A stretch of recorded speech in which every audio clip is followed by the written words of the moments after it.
Y'all didn't have to be scared. We were going to get this done before the actual NFL draft itself. Kind of a close shave, though. 48, 72 hours in advance or something along those lines. I'm sure the people can tabulate it based off of the horrible screen filler that is on certain networks' television shows that are counting down to the NFL draft.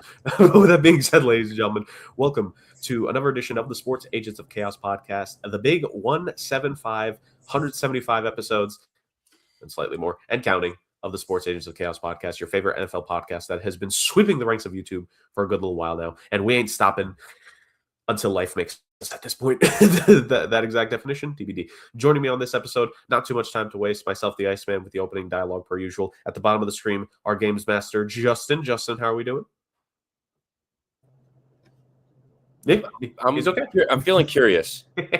I'm curious to say the very least. Well, Justin, this is the first time that we're having 2 episodes for the 3-round mock. It's a 2 mock, and unlike other companies that make their events 2 nights and underwhelm the people, we hope to give you all good programming that you don't have to sit through 75 minutes of ads for as well. Speaking of ads, I think he's taking a call. Maybe are we getting our first interview, our first sponsorship? I don't know. That's really what I was curious about. On his side, the Podfather is at the top of the screen with me. Rick, what are we doing?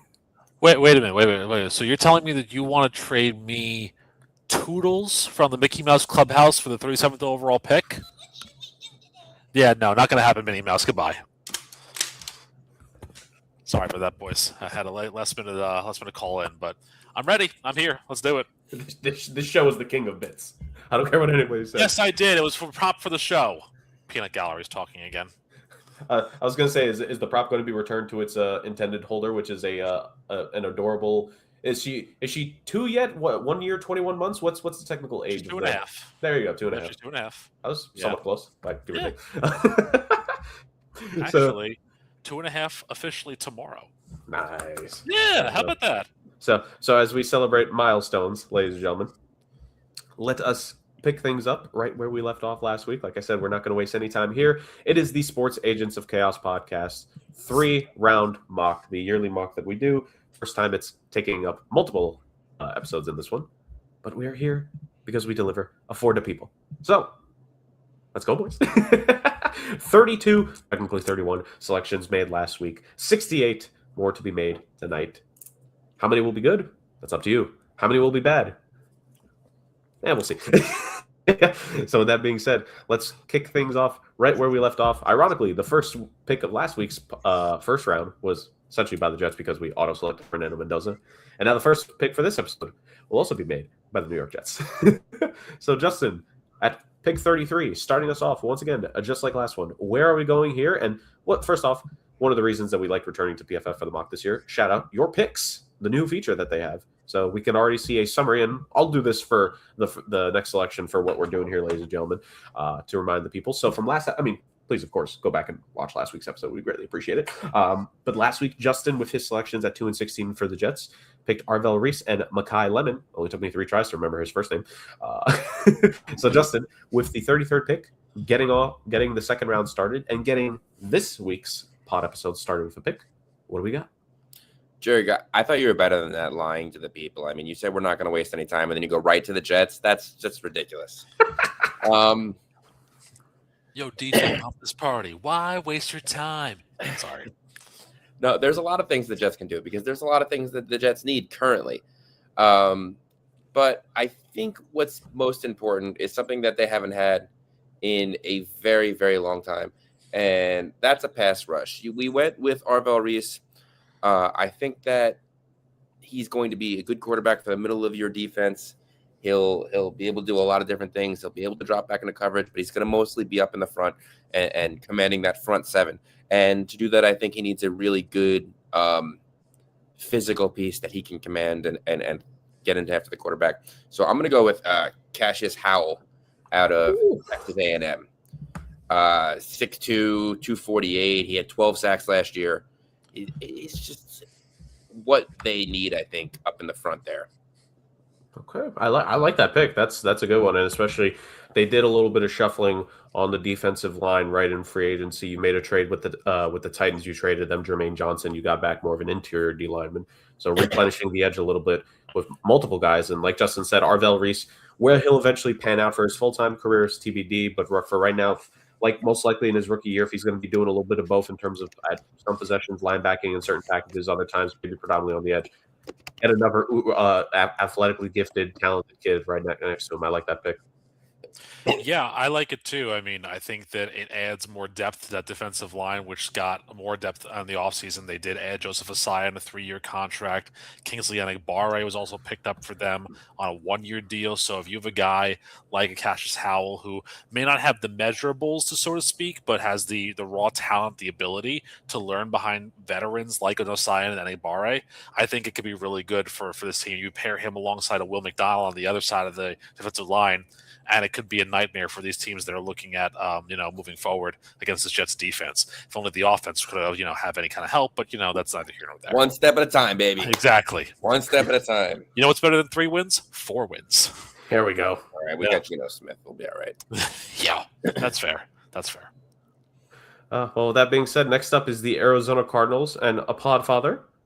He did a pretty good selection for the Cardinals last time out with the first-round pick. Francis Mauigoa, fantastic pick, guy that you can believe to be a stalwart on one of the tackle spots for an offensive line. A team that already has a tackle, so in theory, kind of like a Chargers situation to an extent, right? Your left and right tackle spots are going to be secured. If only they had a quarterback. If only. But that being said, let's see what is going to be the selection here for this team. Are we maybe going to the skill position, the defense? I mentioned quarterback. Are we maybe going there? I don't know. Let's see. What are we going? Well, I think if the draft falls this way for Arizona, I think there's no question in my mind where they'd go at 34. Because I do think it's quarterback here. I think the loss of Kyler Murray is something that they have to overcome. And again, they have 2 veterans in Jacoby Brissett and Gardner Minshew. This is essentially like the Indianapolis Colts playing Curtis Painter, waiting for their number 1 pick. Because they were sucking for luck and they got Andrew Luck. And I think Mike LaFleur is going to like having the ability to get a quarterback in here and kind of start his own offense up again. And because this is the second round and not the first round, I feel comfortable doing this. It's Ty Simpson from Alabama going here to Arizona at number 34.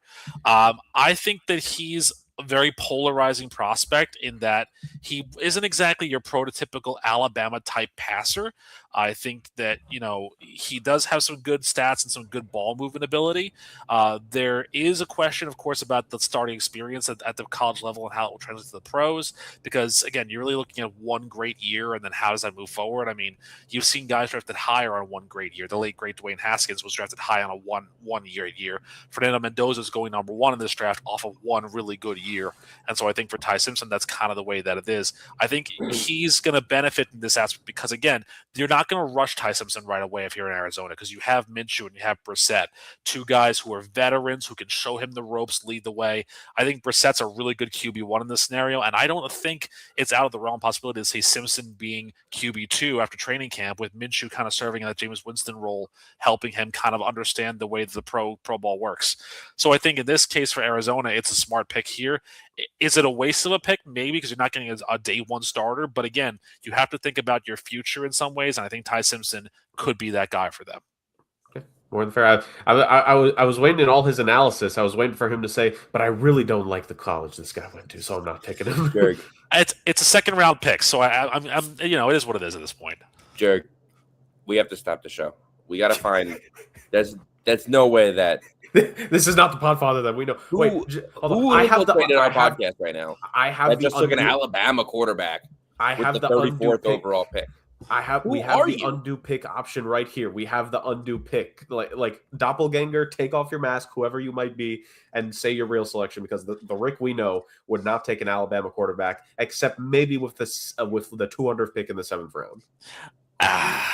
You guys got me. You're supposed to do the best for your team, Rick. And I know what Rick thinks is the best. It's not an Alabama quarterback, is it? Again, I mean, I could have made a really big swing and gone with a Garrett Nussmeier here that would really mess things up and shake things up a little bit. But no, I think this is the move that makes the most sense for them. You get a really good cornerstone tackle in Mauigoa in the first round to work with Paris Johnson Jr. and kind of become the two end blocks for this team. And again, you have to invest in your future in some way. If you're not going to rely on Brissett and Minshew to get you to the promised land, which I don't think is going to happen this year, you have to go find your next guy.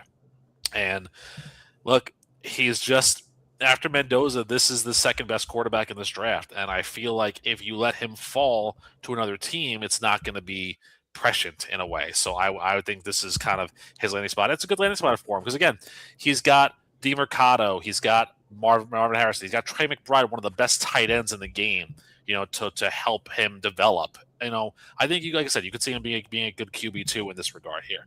So no, we're not doing this pick, and this is the real me. This is the real Dr. Professor Podfather taking an Alabama quarterback because it's the second round, not the first round, the second round.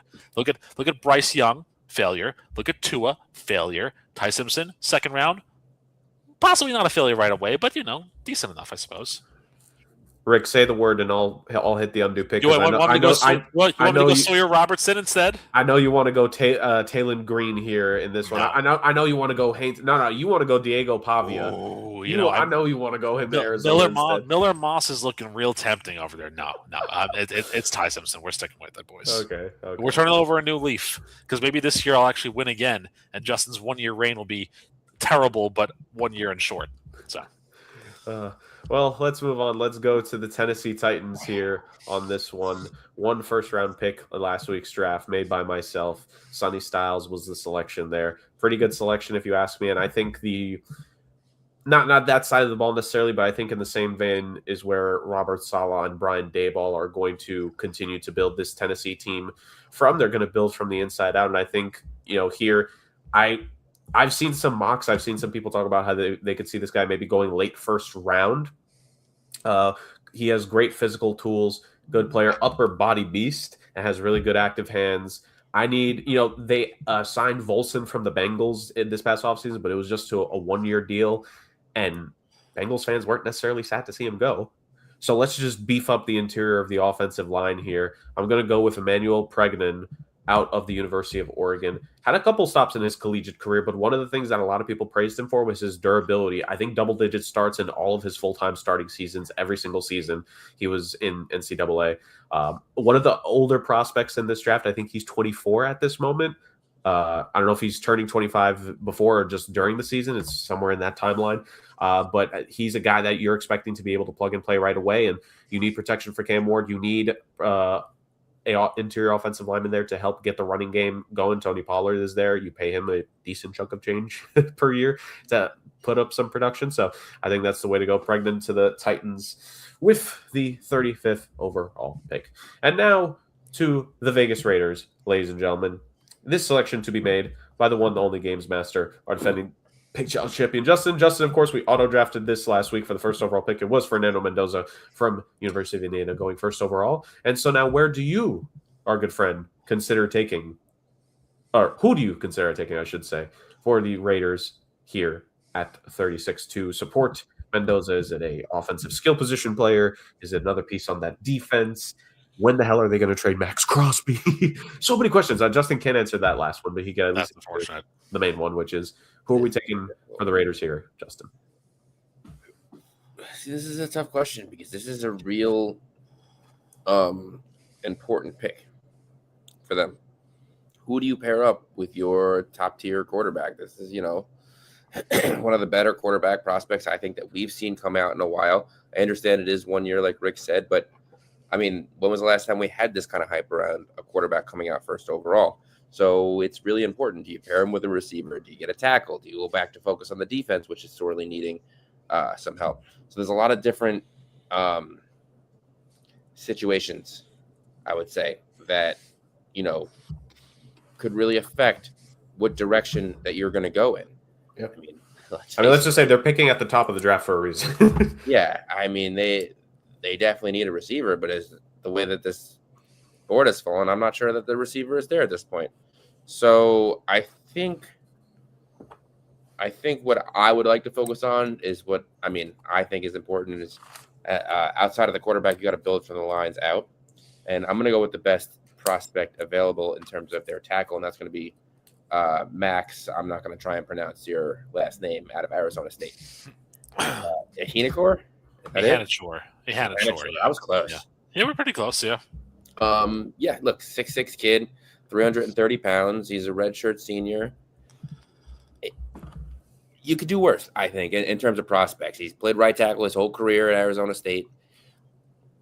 You're going to need tackles. You're going to need depth at your offensive line. I don't necessarily know the kid's going to be a starter out from day one, but he's going to be a highly touted pick. He's going to be used in swing situations and those goal to goes and those heavy back situations.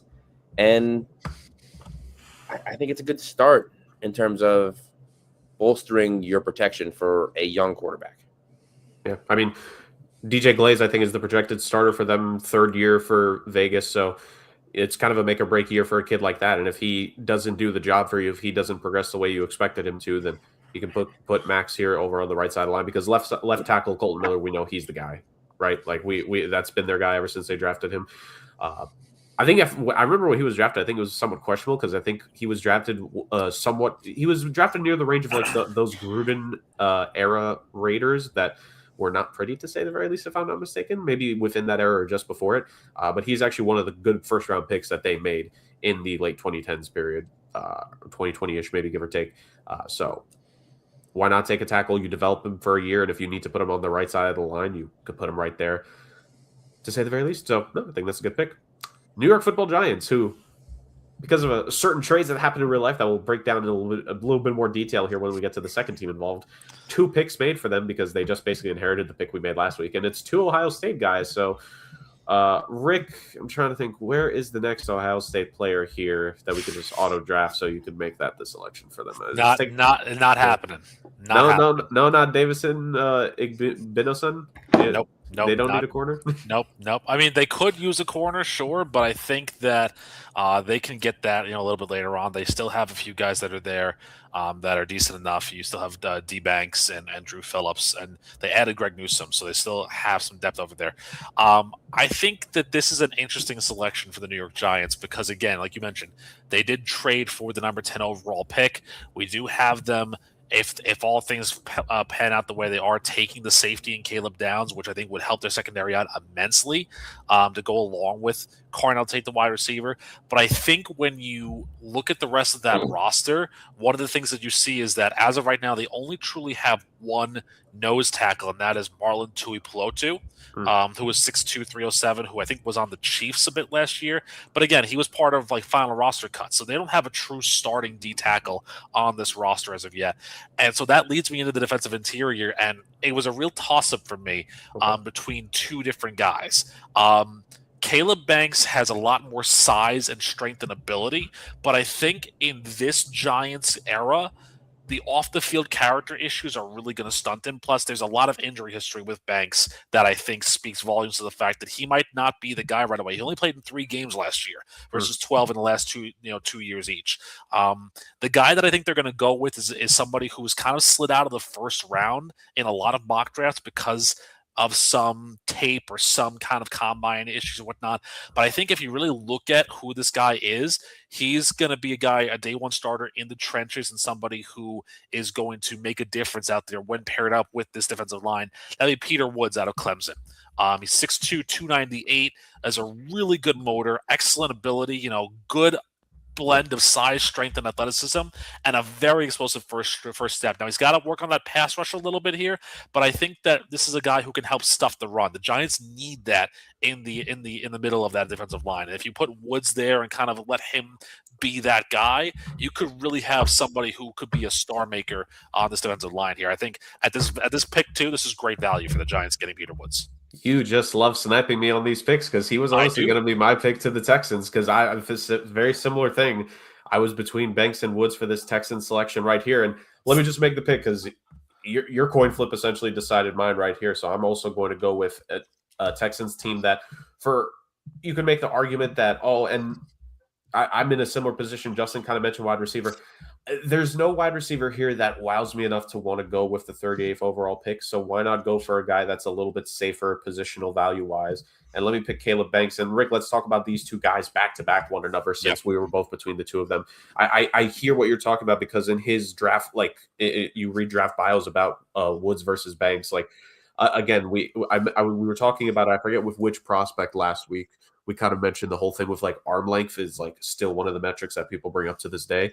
have they not learned in the modern NFL? But apparently not. And it's like with Peter Woods, that is one of the things that you mentioned in the tape that a lot of people think that he could get overwhelmed early on with the whole arm length thing. But I think the thing with Peter Woods that really made me consider him, like, had you gone someone else or had you gone Banks, I would have been happy with Woods, is that, like, he's so explosive and he's so flexible when it comes to after the initial burst. I think between the two, I think Banks's initial push is slightly above, but I think Woods' ability to recover and get that second wind with pushing against against an offensive line, I would actually put it a slight hair above. I think the two of them, ironically, are like kind of somewhat opposites with one another in that regard, and it's slightly different strengths and different things to work on and finesse a little bit depending on who you draft and who you choose to develop. But I don't disagree with your selection at all. Like, I think you're right. Peter Woods, for a lot of people, is slipping out of first rounds. Slipped out of our first round. But it's not because we don't think he's a good player. Just the board falls in the way it falls. And I think if you're the Giants, I think if the board falls this way, you're getting a really good guy to, like you said, we're about to discuss it in more detail here in a couple picks time, why you have a gaping hole at the defensive tackle spot. Well, I think the thing is, too, that, if you're talking about defensive edges like we have been talking about, then arm length does matter, because that explosive step and that swim ability is going to be the difference maker on the edge. Don't necessarily need that when you're in the interior, because you have that first burst, like you said, when you get off the out of the stance and push. But then if you can make everything else move, further from there are currently a couple guys in the NFL right now that have been graded lower because of their arm stature and the D-tackle line. But I mean, you're going to tell me that Grady Jarrett and Kalijah Kancey aren't good defensive tackles in this league, or aren't solid players in this league? Right. Arm stature doesn't necessarily matter that much for D-tackles. It's what you do after the initial burst, like you were saying. And I think that's why Woods has the ability to be a great player. If Banks can turn himself around, I think he's going to be a fearsome player in that defensive line. But I feel like Woods is more of a safer bet. And truly, he was the top defensive tackle prospect in this class for a reason. And again, the slide is because there are other needs that are out there, and maybe some bad combine, maybe some bad tape here or there. But truthfully, again, who's to say that bad tape is just a bad day? It could be that. Exactly. And for me, with the Caleb Banks thing, it's like, I think if you're the Texans, if you have to settle for a guy like this, like, he's the kind of guy we're talking about, even though it's maybe not as important, has the ability to, with a longer arm length, to actually make a bit of an impact, push a little bit more, active hands, very good hands when he's attacking on the initial burst off of the line. And the big thing is that I think with him, like you kind of mentioned, maybe some of the off-field stuff, you go into an environment with some of the great defensive players they have, the string of defensive first and second round pick successes on this Texans defense, the veterans in that locker room now. And I think a D'Amico Ryans is the kind of coach that can help this kid both on and off the field in development and what they're doing. So I think in New York, it would have been a similar thing. So I think either one of these guys, it would have been straight money with either one of us. So I think both teams would be happy with these selections here. Yep. Ultimately addressing a need, because the Texans, I think it's somewhat like maybe higher situation in terms of like where they're at, or like organizationally, timeline wise. But like the Texans, like the pass rush we know is good. There were moments here and there where maybe the runs stopping in key situations left a lot to be desired. Get this freaky athletic kid coming out of college, put him next to some of the best pass rushers in the NFL. You only make your front four even more lethal. So there it is for Houston. The Cleveland Browns. They're the Cleveland Browns. These were the selections made by them, by myself last time out. Reuben Bain with the 6th overall pick, Jordan Tyson with the 24th overall pick.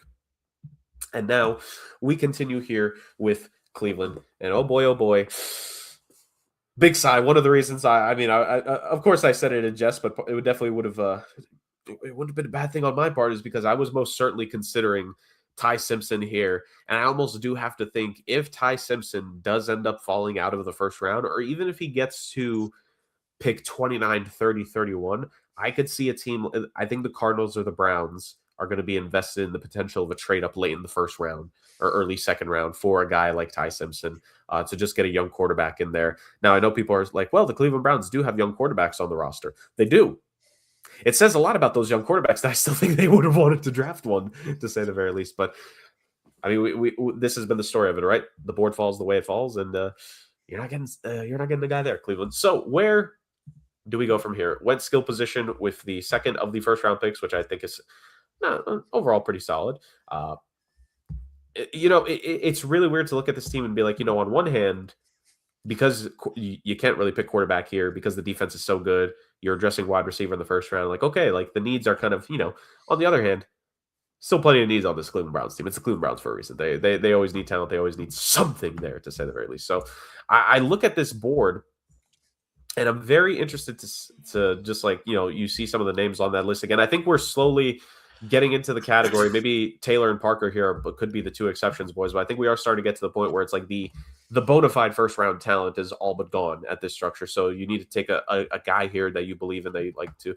And if I didn't go with Ruben Bain earlier in the draft, I will say that maybe like a Zion Young out of Missouri, I think would be a very intriguing selection here for Cleveland. But again, that's if Ruben Bain had been my selection earlier in the draft. So that being said, I look at the needs for the Browns. They made an extremely heavy investment in offensive line in this past offseason. Rick, when we talked about it many moons ago at this point, but in the tier list for the team's offseasons, we talked about where the Browns ended up on our list for them, which was the you did things, because they had quantity.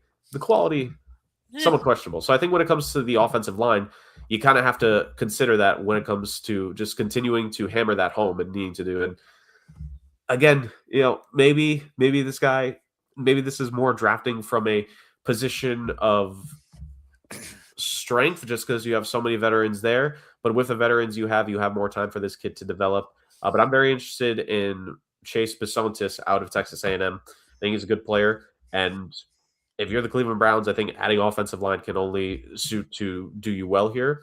I think it's only a positive thing. So I'm going to make him my selection here. Yeah, I think that, just Bisontis is such a good player that he could be a fringe late first round guy. I think that, if the Giants had made that trade with Dexter Lawrence with the Bengals, I think that this would have been their pick. They would have gone for offensive line because even though they added guys in the free agency, you can always add more depth. Yeah.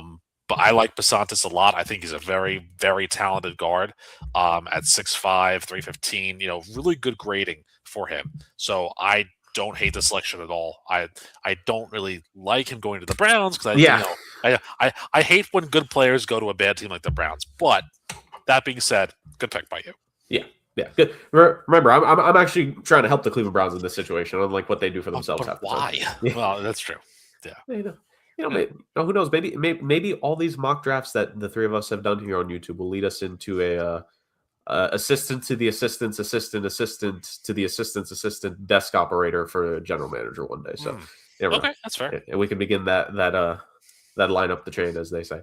Sure. Justin has been making the picks for the Kansas City Chiefs. It feels like in nearly every draft, aside from the Tanner McKee one for us many moons ago. He picked Mansour, or Mansour, as Rick will be calling him. Delane last time out with the 9th overall pick, cornerback, and then Denzel Boston at 29th overall to add some height, some physicality, and a red zone threat to that skill position room for them. So naturally, in real life, the Chiefs are not going to go for that because why would they? But Justin's actually picking some intelligent picks here. So Justin, continue to help the former defending Super Bowl champions and team that's trying to get back and claw their way back into the playoff picture in the AFC. For the Kansas City Chiefs, where are you looking? Where are you considering for them here at the 40th overall pick?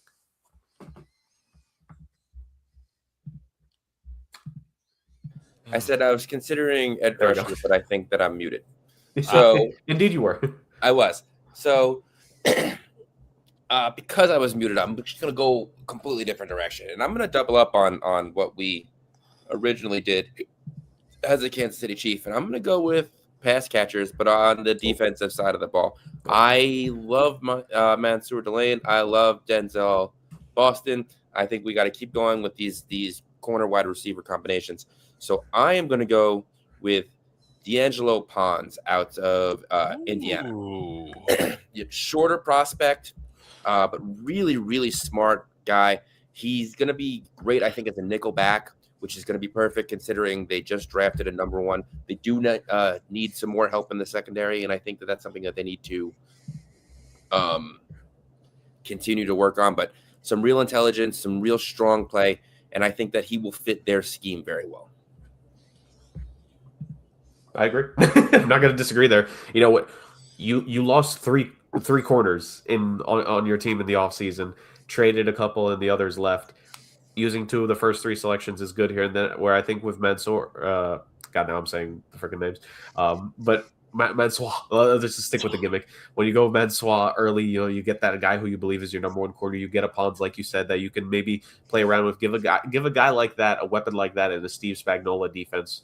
with that defensive coordinator, with that defensive coaching staff, you could do some good things there. So replenishing the cornerback defensive backfield room as a whole is what the Kansas City Chiefs are doing here with Justin's picks. Now, the 41st overall pick. This is now the only selection that the Cincinnati Bengals have.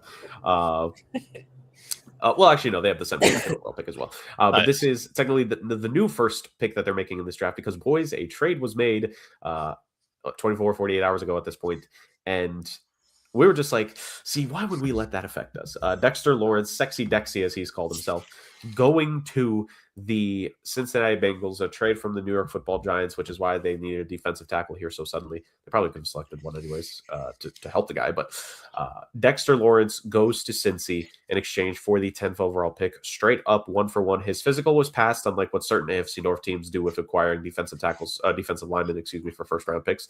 So the Bengals make the trade. They trade the 10th overall pick for a guy who...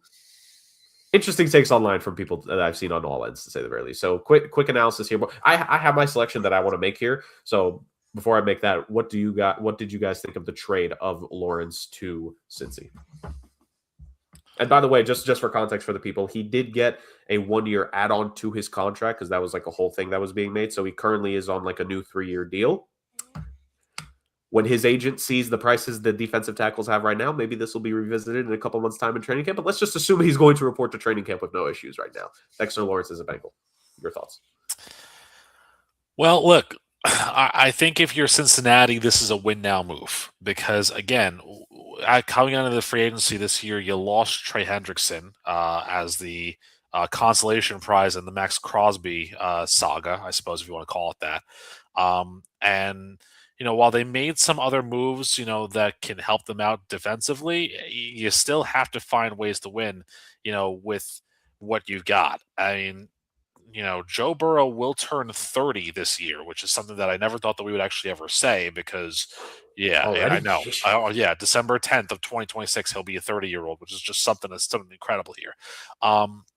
It gives them help in the interior defensive line because they have a lot of veterans, but they have a lot of older guys that are on this team. I mean, Jonathan Allen is 31 playing D-tackle.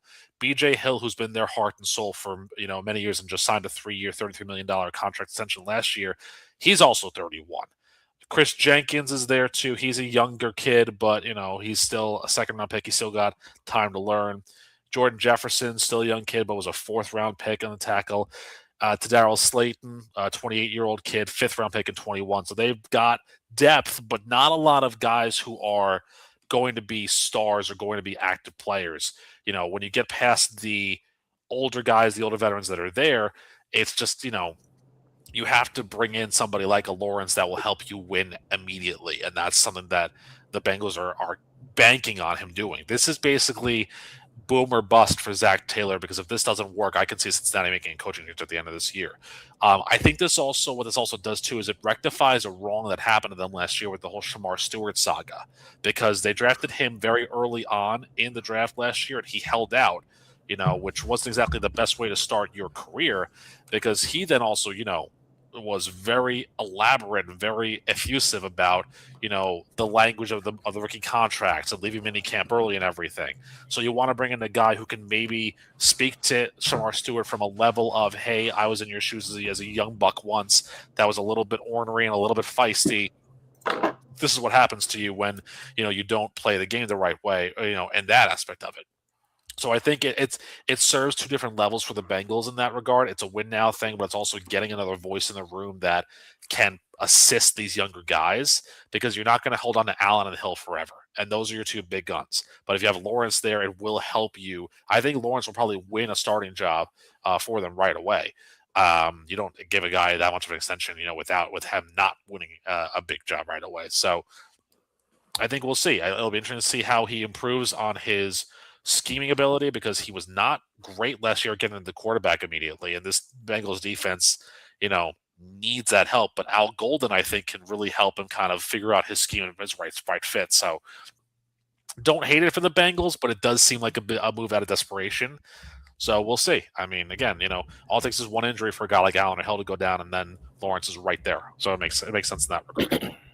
And talking about the Bengals, I understand why you could bring up the injury thing, but you also can't operate that way. I mean, the way the board was falling, they weren't getting a guaranteed production like Dexter Lawrence. And let's face it, with the addition of Jonathan Allen and Boye Mafe, now all of a sudden you bring in a Dexter Lawrence. And even though Hendrickson had an all-time year last year for himself, a career year, this is a better defensive front seven than it was last year already with the additions that they made. So now they have a chance to bring in someone as a depth piece at 41 for their defense, assuming that that's the way GM Jurgen would like to swing it. But in my mind, this is it's still a little bit of an overpay, but it seems like a no-brainer to me to bring in someone like that. It is a desperation move in terms of capitalizing on Joe Burrow in his now 30th year of life, but you got to make moves like this to become a better team. I do think they need to work on their secondary desperately, but last year without Hendrickson on the field, they were sad in the front seven too, and that was something that they had banked on when they were a good team. Got to keep Joe Burrow healthy. You got to get that offensive line right, but this seems like a good move to me. Yeah, no, I'm with you guys. I fall on that side of it. I watched a video early today. It just appeared on my algorithm. Like I saw someone break down the whole thing with Lawrence, and one of the things that was brought up that I actually it completely went under the radar to me, I feel, from this past season. Now, granted, part of it because the Giants were not even that good of a team overall, was the fact that Lawrence, when you consider his lack of pass rush production last year compared to the year before in 2024, where honestly midway through the 2024 campaign, he looked like a defensive player of the year candidate. Remember, there was an injury that he suffered in maybe it was the last month and a half or so of the 2024 season that clearly you could tell was still bothering him in 2025, that limited his production.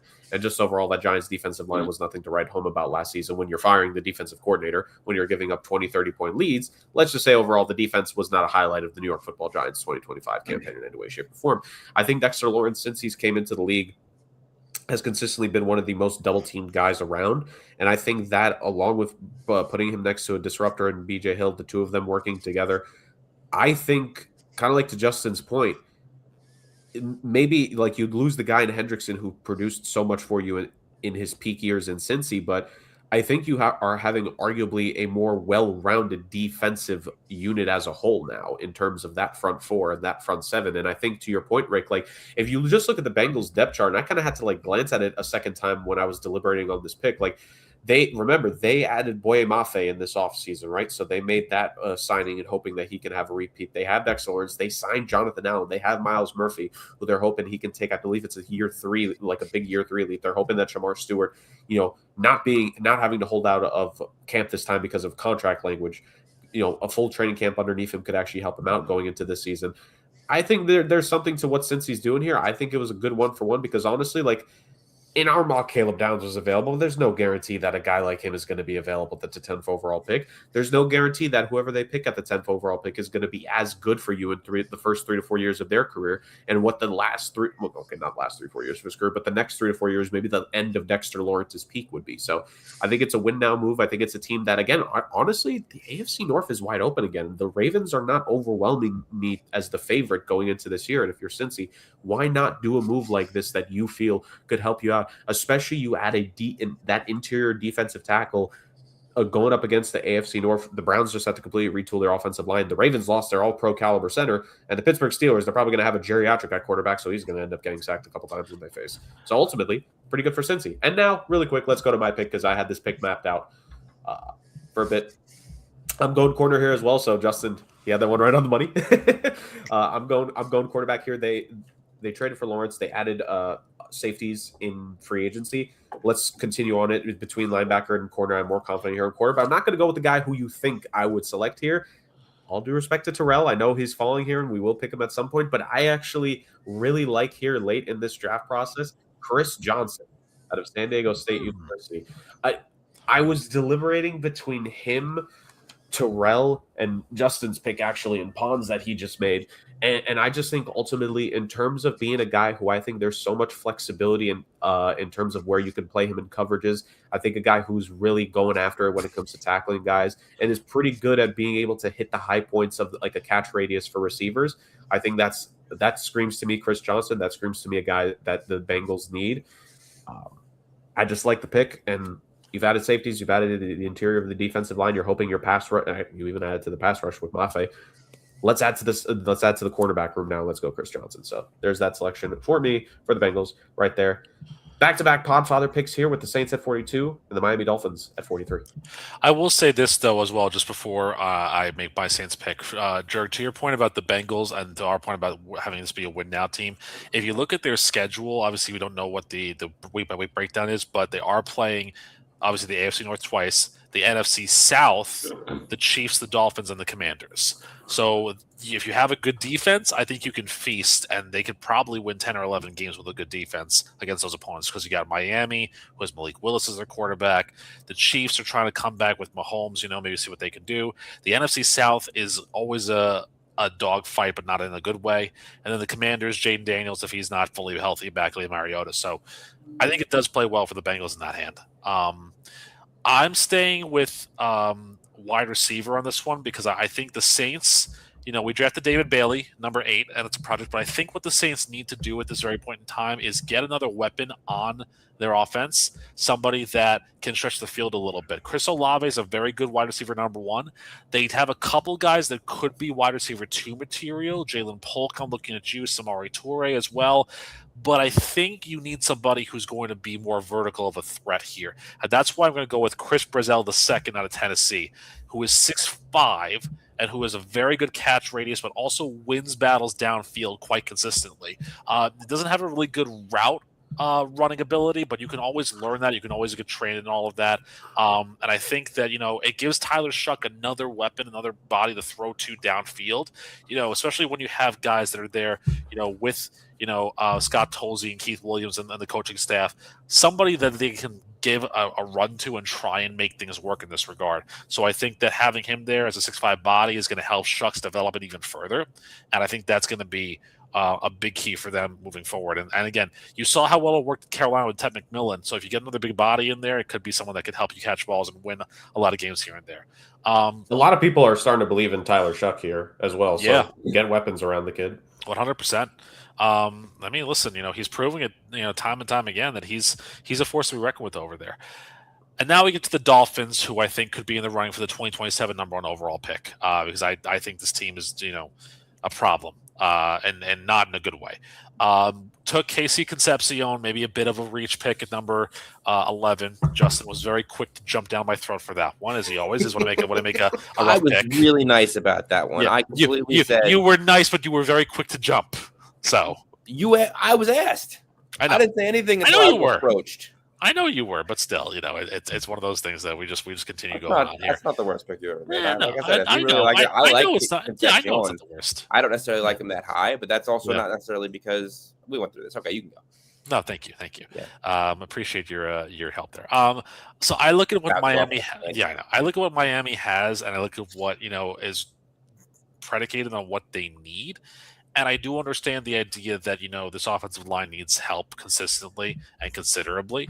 And that's kind of where I'm going. But guard doesn't really speak volumes to me per se. I look at, what they have over there, and you've got Savanea and Salyer and Braden Daniels. And I think that's, good enough for them. But I think where I'm going to go for them might be a little bit higher, maybe a little bit of a luxury pick than anything else. But I look at a guy who had a really good campaign and somebody who you got to bring somebody in who's going to be able to be a good general on this offensive line here.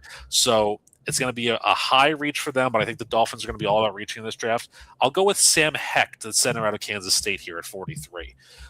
There are 2 starting centers that they have on this roster currently who are both undrafted players out of lower tier schools. Aaron Brewer was undrafted in 2020 out of Texas State, and Andrew Meyer was undrafted out of UTEP in 2024. So right now, that middle tier is not exactly a strong, aspect of it. So I think, Kansas State has been pretty decent at getting linemen into the draft. Cooper Beebe a couple of years ago for Dallas has become a solid player on their interior offensive line here. And I think that Hecht has that ability too. He's 4th among centers with his grading, a really good balance profile and pass protection. Just 7 pressures last year, no quarterback hits, no sacks, no penalties committed. if you're running a brand new offense with Malik Willis and a few of these guys, you want somebody like that who's consistent and reliable enough. Now his last name's not Jurgens like the other two guys that we've had in the past, but I think that this is an excellent pick for them. Again, high, sure, for a center, but it's a need. It's an absolute need in somebody that I think if they let him get off the board, they're going to regret it. Okay. All right. There's the Hex selection there. Now, like Rick is saying, some reaches here, so maybe some Dolphins fans will be saying, what the heck with that pick? But I think ultimately, yes, I had to go for the low-hanging fruit of the joke. But I think ultimately, like you said, drafting guys that, when you have 7 picks in the first 3 rounds, you can afford to do a reach or two for guys that if you like them, if you think they fit your scheme, if you like them on your draft board, if you like their intangibles, if you like anything about them, maybe you want to nab them before another team can potentially here. So, Justin, let's speak into this. The last Jets pick here in our 3-round mock. So, in some ways, this is freedom for him, so he doesn't have to consider this for Carson Beck. So you went defense with 2 of the 3 picks, Justin, and the offensive pick you made was a wide receiver. Where are we going here with the last Jets selection of the 3-round mock? I really wanted to go with Chris Johnson here. I thought that was going to be the fit. But, there's still the reason that I went with edge originally as the first pick in the 2nd round is because there's just so much cornerback talent at this section of the draft. And I was okay with, settling for one of the other guys. And realistically, I'm going to go with someone who is ranked for the most part as 1st-round talent, and that's Avion Terrell. Just, got the talent. He's got the ability. He looks like he's got the size. He's not necessarily as long as some people like their cornerbacks, but listen, if they're going to play zone, if they're going to play man, he's going to at least be in the defense, and he's going to have some sort of depth addition to this. And I just think that that's something they need. Yeah, I don't blame you. I agree. That just keep adding talent. Keep adding talent where you need to add them. And again, I don't think quarterback is a bad selection for a team that didn't get an interception last year. Yeah, get more guys that could potentially pick off the passers there. So that's good. Rick, you mentioning center now maybe has me a little bit in my head because for this team I was going to consider someone else. But honestly, this team needs a guy on the interior to develop after losing their Pro Bowl, All-Pro, whatever caliber you want to give to him. He's still a top 3, top 4 center in the league in Tyler Linderbaum. So I'm going to go with a guy here. He may not necessarily play right away for the Ravens because he did finish last season with an injury. But I think you were talking about guys who are grading out very well. He's 2nd on this list, but I think I've seen most people say that Connor Lure is projected to be the better, one of the best, if not the best center coming out of this draft class. Good kid. He was on his way to 2 consecutive really good all SEC caliber starting seasons if it wasn't for the injury that he suffered about midway through this past college football season. Kid has good traits, very athletic, needs to continue filling into his frame. And I think, now being with a professional team to finish the rehab process and now begin the development process would work for him. And look, let's give the Ravens credit. They've done a pretty good job at developing the offensive lineman, the notable offensive lineman that they've been selecting here for a while now, right? So I think Connor Lure is going to be the guy that I'm selecting at the Ravens at 45th overall. And maybe this is reactionary. I don't know, but I think if you're a team, I think in real life, once teams start to see guys at a certain position get taken early, if they have a guy that maybe they would have earmarked for later on, maybe that forces you to kind of reach here. And again, I think if you're the Ravens, I think in what is a good all-around team already, a team that people are still going to believe in the high-end talent of at key positions, you can afford a guy that's maybe first half of the season develop, and then maybe you plug him in, maybe in one of the guard spots to start. And that's been happening with a lot of guys, right? They started kid at guard, and then they'll put him in center, maybe his 2nd year, maybe his 3rd year. I could see that being the development path for Connor Lue here. So at the Tampa Bay Buccaneers here, for the 46th overall pick to be made by the Podfather, Kenyon Sadiq was the selection out of Oregon there. And we talked about it last time, a gap between players at equal positions. I still don't think we're going to see a tight end here for a little bit, unless Rick is going to be unique here and give Todd Bowles 2 tight ends just to spite him. But Rick, where it ends. No, he won't. It ends. I mean, Justin has 2 picks coming up here. Maybe he'll consider tight end for one of them. But now, Rick, where are you going with Tampa Bay? Tampa Bay at the 46th overall pick. I did think about Eli Stowers for a little bit here, actually, but no, I think he's a good player. He's a very good player. Don't get me wrong. I think that one of the guys that I mentioned before, Kalijah Cansey, is moving into the edge side role, but I think you need to pair him up with somebody else who I think can be really solid for them, because they have a good amount of nose tackle, potential here too, but it lacks, the desire that I need. So I look at David Bailey's teammate, Lee Hunter, here in this pick. I was thinking TJ Parker initially, but I think that Hunter just tracks out better, with a really good pass rush profile, and he stops the runs really well. I think it was 96th percentile in the college ranks last year. I think that's a guy who can really help shore up this interior of the defensive line there. You have him, you have Vea, and you have Cincy, and it makes for a really, really tough front end for Tampa Bay to run with. Indeed, no, that's pretty good right there. And add another guy when, they've kind of have been dealing with some injuries the last couple of years along the defensive line, especially the interior of it. So not a bad selection right there. Kid will be behind only two of the really good guys in like Vita Vea and Kalijah Kancey. There's worse situations to learn and develop. That is true. That is true. All right, the one of two selections they have here because they traded their first round pick to Justin's Jets. The 47th overall pick for the Indianapolis Colts here. Oh, what a literally tale of two halves their season was. They were one of, if not the premier teams in the first half of the season. They looked up there with the likes of the Patriots and the Broncos on the side of the AFC in terms of the powers and how everything fell apart for them. Injuries to key players, guys falling off, performance of certain position groups not being well, Daniel Jones getting hurt, and et cetera, et cetera, et cetera. And losing a first-round pick because you traded for Chauncey Gardner-Johnson. Sauce Gardner. There was a Gardner in there, not the safety that came to my nose. The should-be lockdown corner for them. So we know Justin's not going to pick cornerback for the Colts, we think. But Justin, where are you going here for the Colts selection at 47? First of two picks here in the 3-round mock. So for the third pick in a row, no, I'm kidding. I'm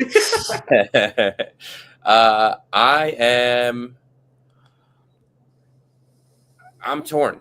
I'm torn because I do think that I'm going to go wide receiver here. I think that their lack of depth at the position, plus the departure of Michael Pittman, is going to require them to get some help for Danny Dimes. We saw what he did in New York when his receivers were very limited, and let's just face it, they need some help at the wide receiver position. But the question is, where at the wide receiver position? Do you want a possession receiver? Do you want to stretch the field guy? Obviously, they look like they're going to go with Alec Pierce as their number one guy. As I bring up their depth chart here, so we could see the real facts of the team. It's not good. Hard. I mean, I like Josh Downs, even though he was very injured last year. I like Nick Westbrook-Ikhine, who was a decent addition. They have seemingly a bunch of number two receivers on their team at the moment. But I'm gonna go with some size here. And I'm gonna go with the number one guy on the board here in Chris Bell, 6'2". He had 900 yards last year. He seems like a yardage monster.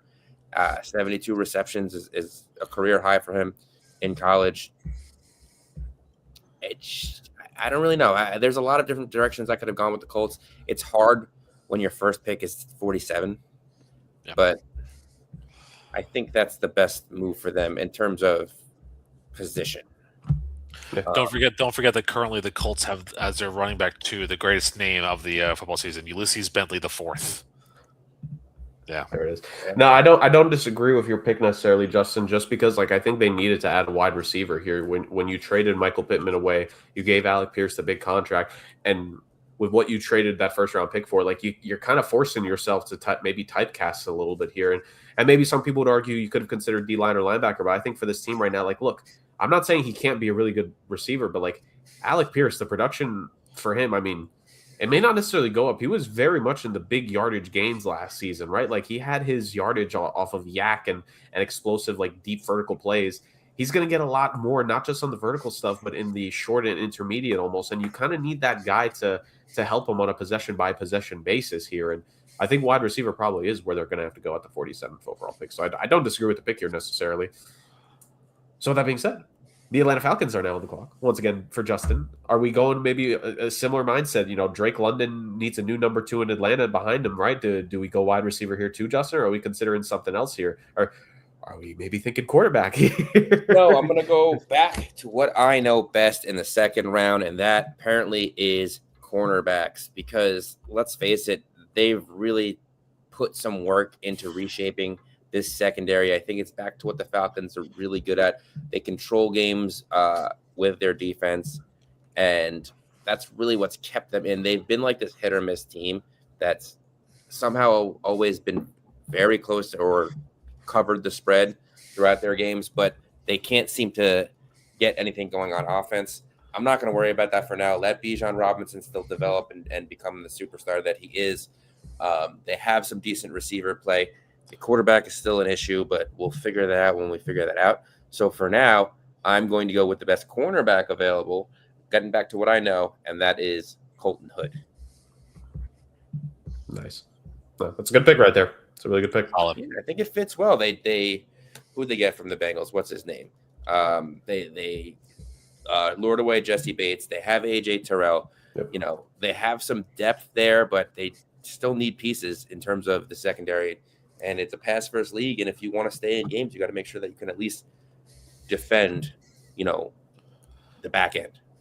So add pieces. Make an identity for yourself with the first year head coach.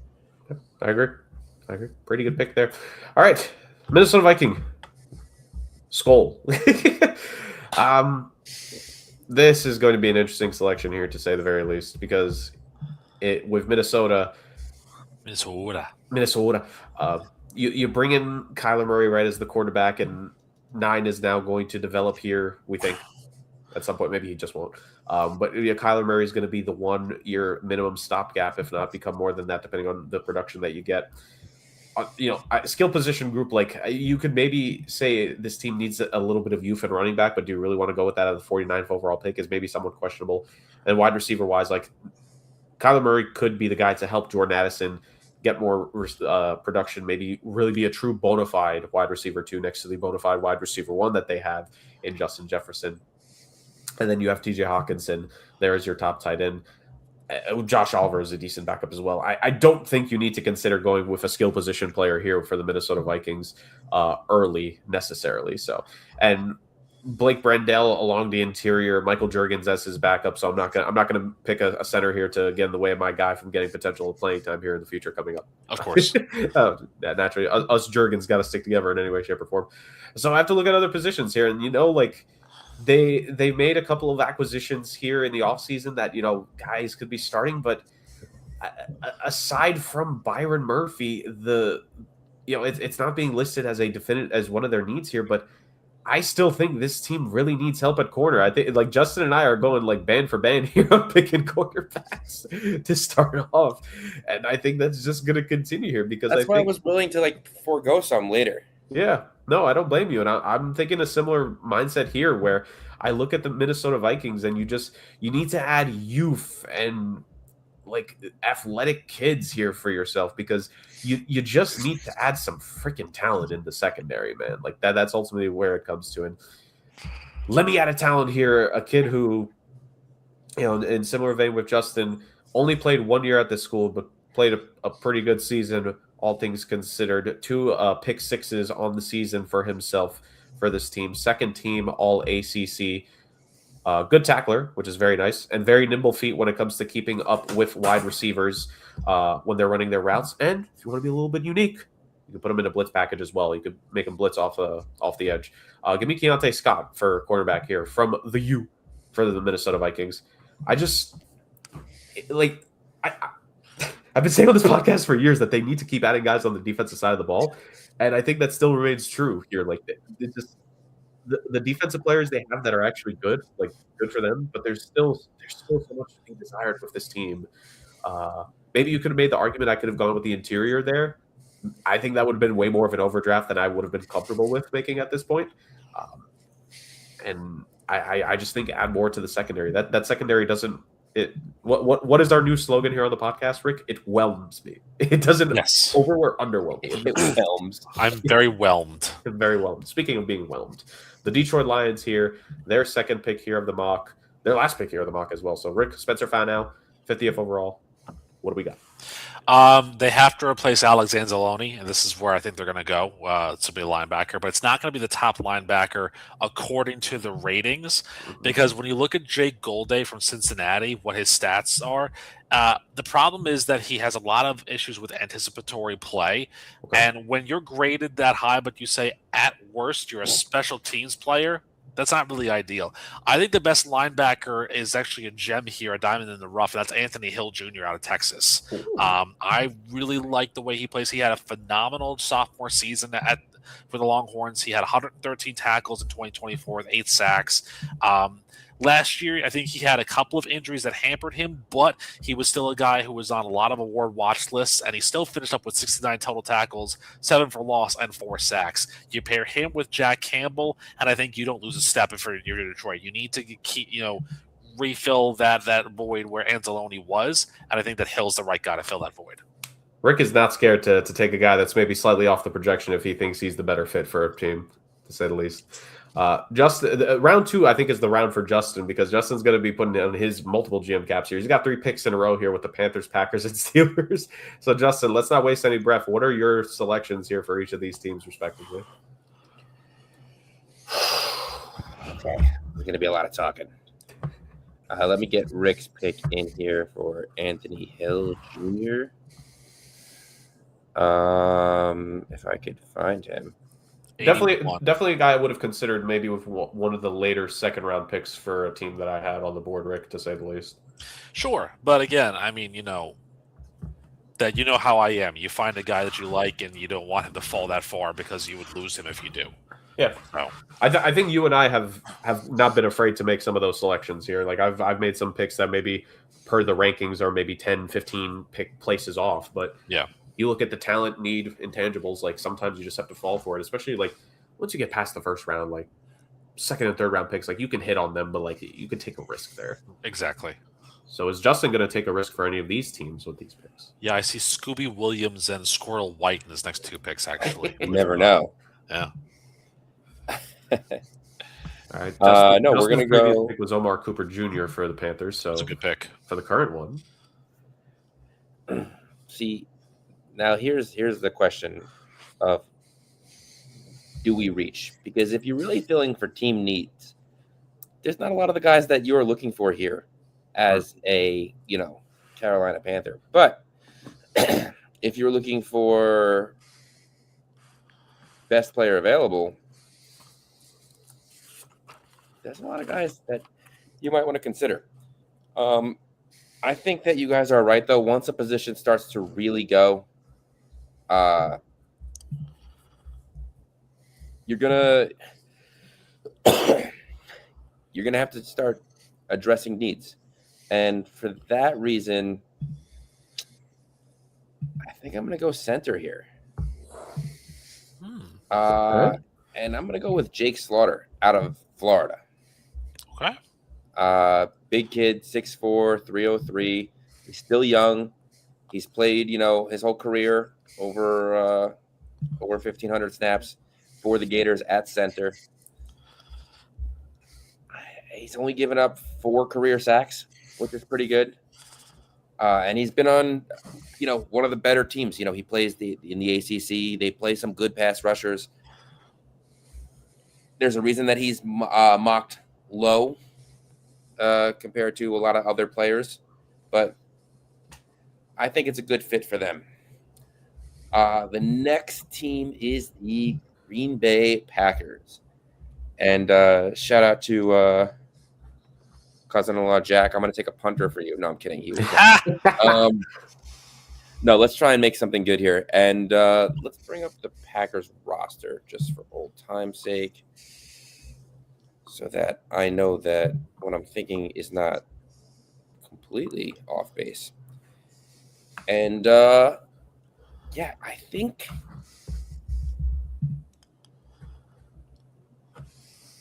there's a lot of talk about what they need on defense. They've lost some players.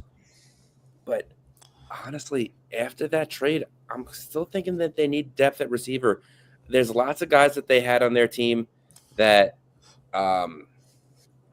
people have said, oh, if that kid wakes up, if they get that kid going. Oh, if he's ever healthy, he'll be a much better player. But with the loss of Romeo Dobbs, I just think that they are missing something still there. They have some good young kids, but there's guys that haven't proven anything yet. So I'm all for stacking the room and making sure that the depth is there. So we're going to go with height, and we're going to go with production. And I'm going to go with a guy that scored 13 touchdowns last season, and that is Skylar Bell out of UConn. Okay. Shout out to the Huskies. Yeah. Okay. Yeah. All right. And now here's where we have a dilemma, because the Steelers are one of those teams that need nothing and everything all at the same time. It's so true. Yeah. I don't like when my picks are back to back, because I like to be sporadic with the board and see what's going on and, look at what's available. Yeah, this is the thing when like we guaranteed the first round had no back-to-back selections. Yeah, that's a guarantee cannot be made in the second round, because all these teams, their picks are being dealt, picks are being traded. Like positions are different. Like what could end up being a tiebreaker for you to get the higher pick in the first and the second. Like it's so inconsistent. What happened to the good old day where if you had the 5th pick in the first round, you had the 5th pick of the second round as well? What happened to those days? The bird rights and everything else in the NBA killed everything else for the draft. When in doubt, always blame the NBA. Have to.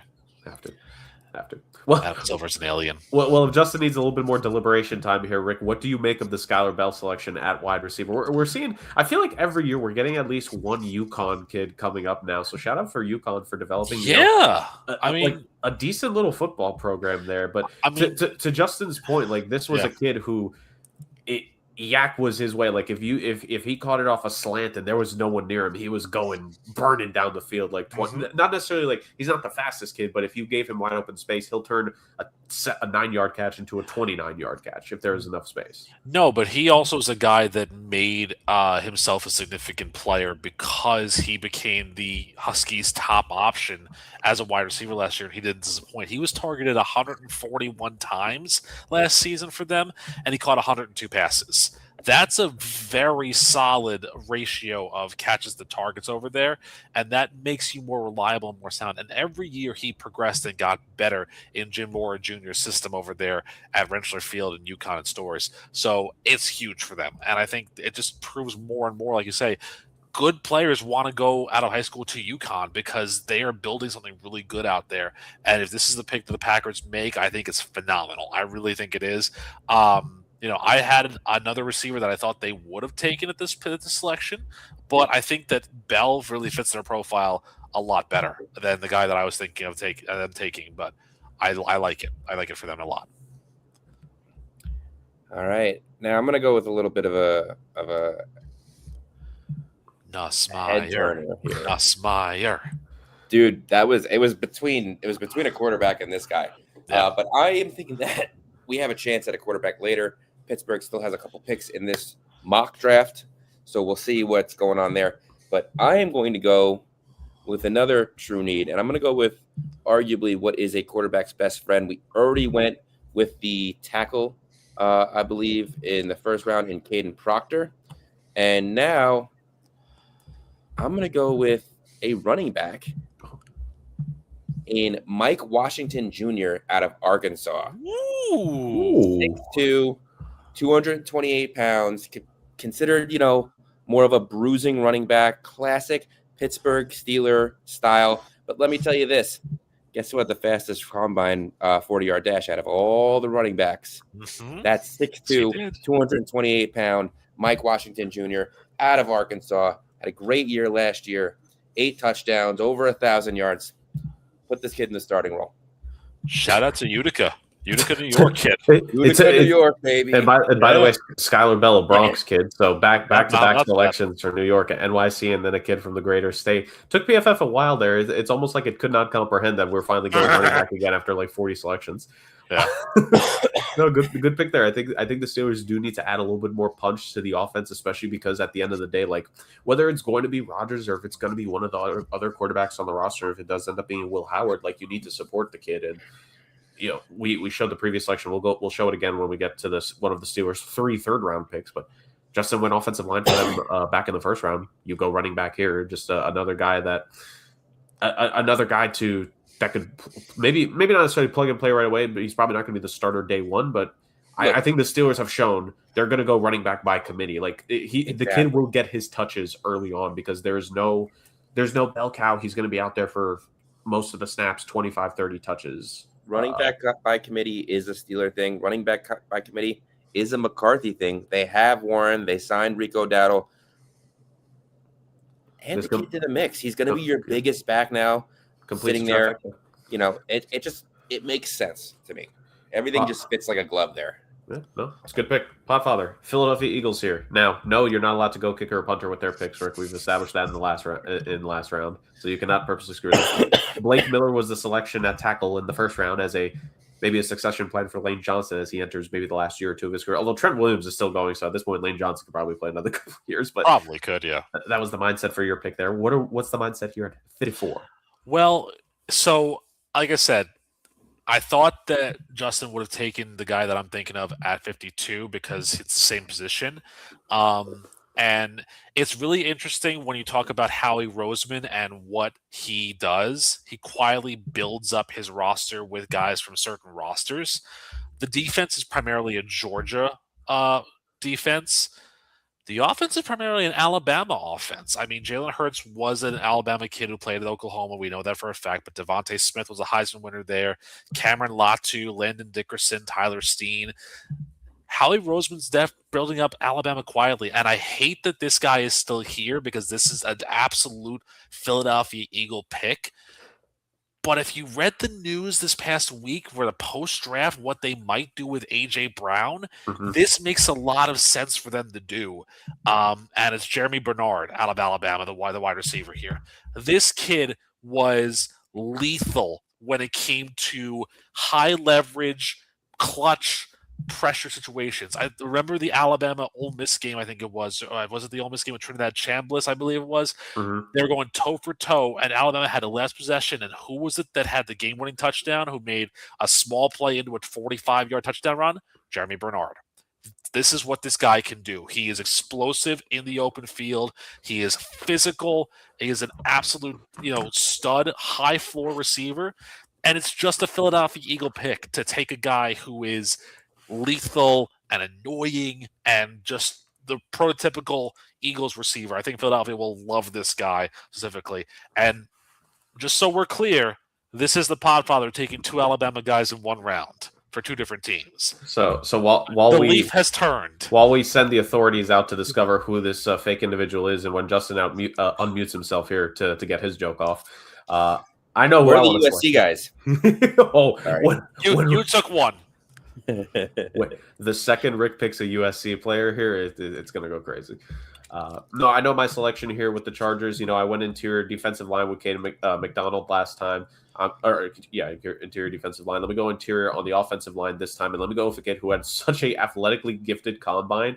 His pure natural athleticism is off the charts, and I'm going to go with him here. He was an all-conference USA player when he was in that conference. Then he transferred to the ACC and had a first-team all-ACC caliber year at Georgia Tech.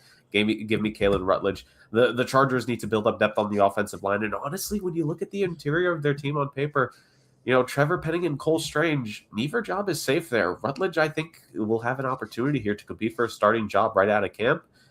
I think that's a golden opportunity for a kid who had such an impressive showing at the combine. I think a lot of teams are going to fall in love with him. I think he could even go early second round, honestly, with how he performed and how this draft could shake up. So yeah. I'm going with him there.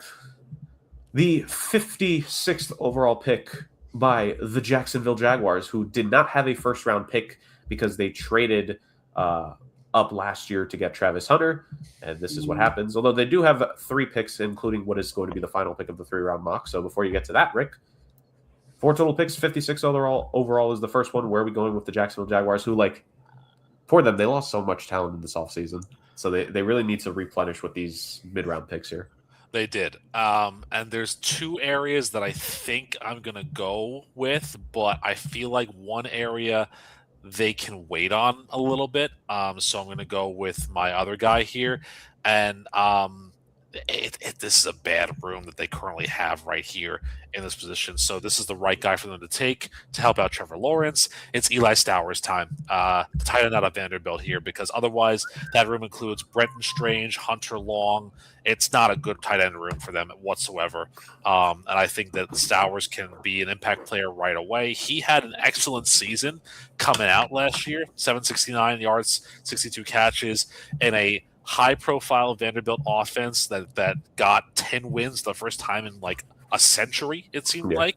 Clark Lee did a great job there building those guys up, and this is the benefit. This is the reward that they reap. Stowers being a second-round pick. He's an excellent player, and I think will be a day-one contributor and may become Lawrence's new favorite receiver in Jacksonville.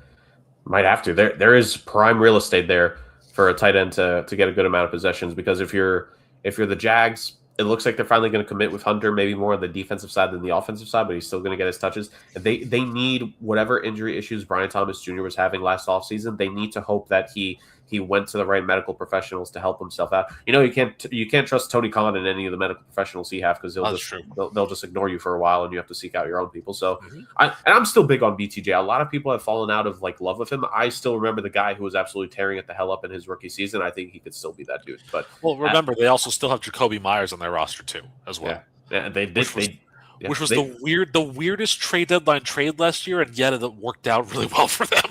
I mean, when you look at all they lost, they really need him at this point. So, yes, they do. There it is. Chicago Bears here, 57th overall pick that Justin is selecting with the first round pick. It was Christian Miller adding to the interior defensive line, the kid out of Georgia. So now, where are we thinking here with Chicago at number 57 here, Justin? Oof. We're thinking a lot of things. And while we like the Jacoby Myers pick, he is not necessarily there anymore, correct? Where did he go? Jacoby Myers, I thought he was still in Jacksonville. Yeah. No, I'm thinking. No, he is still there. I'm thinking for the Bears, because that's who I'm focused on right now. Yeah. There's lots of. We could say any name, and we can convince Justin that they were a Chicago Bear last season. Yeah. Joe Herbert was there. Thanks. That's trolling two of us at this point. I made that statement last episode. It's true. It's very true. Look, I think Caleb Williams had arguably his best year there. Not really arguably. Definitely had his best year last year. And he did it with a plethora of different weapons. The question is, where are his weapons now? It seems like all he has is Romo Dunze. DeAndre Swift is still there, but he's another year older. Roshan Johnson didn't really work out the way they wanted. Colston Loveland and Cole Kmet are there, but there's not really any wide receivers. There's no depth at running back. What happens when DeAndre Swift gets hurt? So we really need to think about what weapons that we are going to upgrade this offense with. And that being said, I think that we might need to get I'm struggling picking another running back here. I think I'm going to go back to wide receiver because I really do like Bryce Lance out of North Dakota State. Ooh. Yes, 1,000 yards last year, 8 touchdowns. He had a ton of touchdowns the year before. 6'3", 209. They have Romo Dunze. They're going to need to line someone up on the other side of the field, and I'm just not sure that Luther Burden or Ja'Day Walker or Khalif Raymond are going to be that guy. So let's go with the receiver here. They have some depth, and they have some extra picks coming up.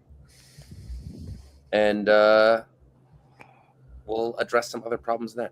Trey Lance's brother goes in the second round here. And no, it makes sense. Like, I've seen a lot of people are trying to make themselves fall in love with Luther Burden or I think it's Khalif Raymond to be the number 2 on this team. But I don't think it's a bad justification to say you want to add another wide receiver there to help out this team. And I mean, Justin mentioned, I think the most tantalizing thing about this kid is that he's 6'3". He has like a hot, like he did really well at the combine, right? Like 4.34 is like not bad for a guy his height. 11 foot broad jump, 7-second three cone. Kid's an athletic freak of nature. You develop him, like you can give him a little bit of time in his first year to sit behind, maybe like come in possession by possession, and then he takes on more of a role later in the season. Pretty good. Again, you're a year ahead of schedule now. You can afford to make a pick like that for the Chicago Bears. I like that pick. Good pick. Sure. Yeah. San Francisco here with the 58th overall pick, to be made by the one and only Podfather. Rick, with the first round selection you made, and this is their last pick of this mock, so you got to take that into consideration. Keldrick Falk was the pick at 27. So now, do we stay defensively here, or are we thinking the offensive side of things when it comes to the Niners here, Rick? Well, so I thought about maybe going offensive line for them. However, this week they did re-sign Trent Williams. They did re-sign Austin Pleasance. They also signed Vidarian Lowe from the Patriots to a 2-year contract. So their tackles are pretty set. I think the guard is, far be it from me to say this specifically, I think taking a guard here is a bit of a reach because the top guard remaining is like the 88th overall prospect. That's not really... The Niners aren't really that team that would reach for a pick like this, I think. I think that's kind of where, I don't see them doing that. So my ideal mindset is to try and figure out where they would go from here. That would make sense for them. Outside of that, I think one of the areas that they still have to continue to improve on the secondary, but I think that they might want to take a flyer on another position here if possible. And so I think that in a room like this, you can only get richer. So I actually have them kind of going off the board a little bit here, but not that much. Give me Elijah Surratt, the wide receiver out of Indiana. He's a 6'2" guy. He's got a good ability to go down the field. He's going to be a good X receiver. You don't really know how much you're going to get out of Mike Evans. Let's call it what it is here. It's a good signing for them, but you don't know how much you're going to get out of him. And they have Ricky Pearsall and Christian Kirk and Demarcus Robinson, I suppose. But other than those three guys, their wide receiver room leaves a little bit more to be desired. And so I think that if you can just add another name there, another guy who's able to catch the ball at a good clip, and a guy who last year had 824 receiving yards and 15 touchdowns, I think that he's a good player. He can win a lot of jump balls over there, and especially in an NFC West that is very demanding and very intense. Throw a wide receiver on San Francisco and see what happens. I like it. And you know what? Let's keep up the run. I'm going with wide receiver as well here for the Houston Texans. This team, there's a lot of things that you can look at to do. And honestly, there is consideration if you look at the picks I made previously. I went offensive line, I went defensive line. You can make the consideration for CJ Stroud I could honestly go offensive line again. And I don't think a lot of people would necessarily disagree with it because it didn't necessarily go too well for them last year. But I think the thing is that when you look at this team, Nico Collins had such an injury-riddled season last year for them, right? Tank Dell, like you hope that he could come back, but his future is still up in the air. You like the production out of Jaden Higgins last year, but I think you still need that extra weapon there because you've dealt with so many injuries and inconsistency on the offensive side of the ball last season. So I think going wide receiver here, it's sort of a luxury. I think you have 2 second-round picks here. You have another pick here coming up in 10 selections at the 69th overall pick. Nice. I think you could go with a wide receiver here to help out and be a little bit of a different guy. You have 2 6-foot, I think they're both 6'3", 6'4" behemoths, right, on the outside in Higgins and Nico Collins. Let's get a wide receiver whose specialty is working in the middle of the field, turning some, 5-6 yard catches. He's a little shifty. He makes a nice move, plants his foot, and he can turn the 5-yard catch into a 15-yard catch. But give me Antonio Williams out of Clemson here. I really like him. I think he's a guy that he's never going to be like the premier guy in an offense. But first off, you don't need the wide receiver pick that 58th overall to be that. But I think he's a good player. I think he's a solid player. And I think if healthy, I think Collins on the outside being your number one wide receiver, Higgins with the year he had to build off of last year. If you are still going to be missing Tank Dell, get a guy here in Antonio Williams, who I think will make some plays for you. You already have your big play guys on the outside. Get a guy who's going to work up the middle of the field, and I think Antonio Williams is a fit right there. Justin just had to make a selection for the Chicago Bears, so no, ladies and gentlemen, you didn't accidentally rewind yourself a good 2.5 minutes or something, because they're right back immediately here with the 60th overall pick, the Chicago Bears. The surprise season they had last year in 2025. Now their second round pick. Don't worry, Justin. They don't pick again for 29 selections, so you don't have to worry about them coming up here again soon. You do have to worry about a Rams pick after this, but let's get through the Bears first. The Chicago Bears Where do they go here with their pick? And again, just a reminder for the people, Christian Miller and Bryce Lance were the first 2 selections. Like I said before, boys, we're going depth, and I took the fastest running back in the combine. I'm going to do the opposite here in a depth pick. I'm going to go with someone who is going to be what I project to be a goal line back, a third down back, a guy that can catch the ball out of the backfield. Guys, I'm going Jonathan Coleman out of Washington. Shorter guy, a little bit slower, smart kid. He's got 1 fumble in his 700 touches as a collegiate athlete. He had 15 touchdowns last year. Like I said, he'll be great in goal-to-go situations. He'll be great on third down. They don't have to give him, starting reins. They still have some depth in Roshan Johnson and the other running back, because I always forget some name. Manungai. Yeah, but this is going to be a kid that's going to contribute early, but not necessarily often, because he's going to be that addition piece to help them just punch it into the end zone. Yeah, more than fair. And look, finish drives, finish possessions. You get a guy that you can unleash as a weapon down there and 10, 15 yards out. It's not a bad pick there to make. Especially, look, are we really going to say that an offensive skill position player is a bad pick for Ben Johnson to make work with? He's gonna make this kid a 900-yard rusher by midway through his second year. Yep. So, there's that. All right, LA Rams here, Justin, with the first round pick that they kept, because they did trade a first round pick for a corner. 13th overall pick. Now you had them select Monroe Freeling, so that's one less position that you got to worry about here in terms of you picked offensive line, which is really, I don't think there's any. I'm not going to disagree if you go with that again, but I don't think you're going to. So with the Rams' second round pick here, this selection, look at the Rams having 1 pick in each round early on. Who would have thought? But they have it. So Justin, where are we thinking here for the LA Rams again? NFC Championship season for them. A couple plays away from a Super Bowl, maybe just a bit. Seattle was a little bit too much for them. Is this the kind of pick that could help get them over the hump? We'll see. What are we thinking here for this Rams team? That is a good question. So there's a couple guys that I'm interested in, but realistically, I'm just going to go with best player available here. This is a team that's got a lot of needs. I don't think that I was thinking I'd go receiver, but realistically, I think a lot of the receivers I'm looking at right now might be available in the 3rd round. So with that being said, I'm just going to add to a position group that is already pretty strong for them, and that's going to be pass rusher. And I'm going to go with one of the top guys on the board, because it seems to all be pass rushers right now. I just go with best player available. And in my mind, that's going to be Zion Young out of Mizzou. 6'5", 262. He's a young kid. He had, 17 quarterback hits last year, 32 hurries. He didn't get as much sack production as you would have liked from a guy, but he's overall graded really well. He's played, really, really well for Mizzou over the last 3 years. Let's get this kid in and see what he can do for a strong Rams pass rush. Not bad. The Denver Broncos.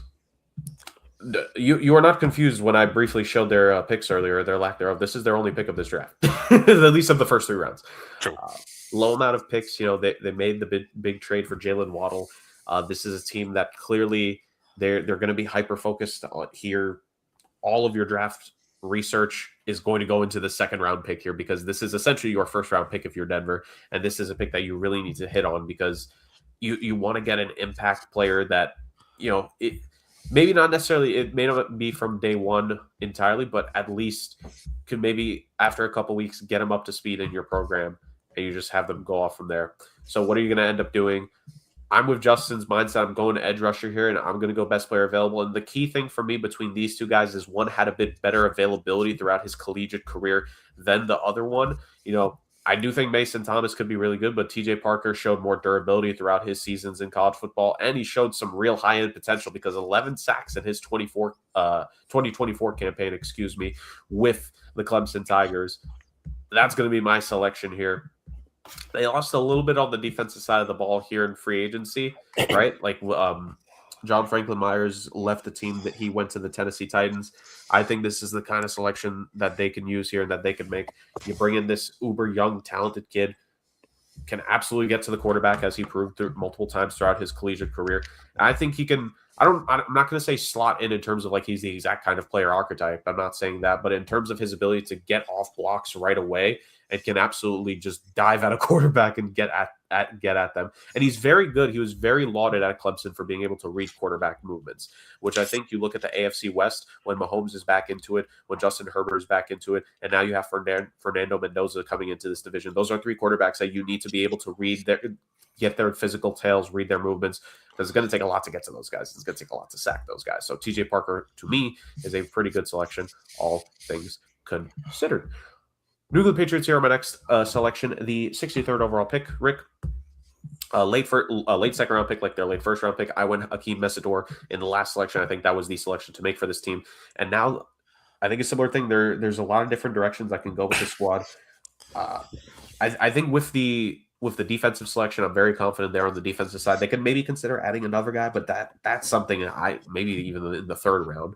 I would almost say maybe if there was a guy that I was enamored with, it would be a linebacker. But I just look at the available linebackers on the board here, and I'm not necessarily seeing. I'm kind of with you, Rick. There's some tape things with Jake Galladay that I'm not necessarily.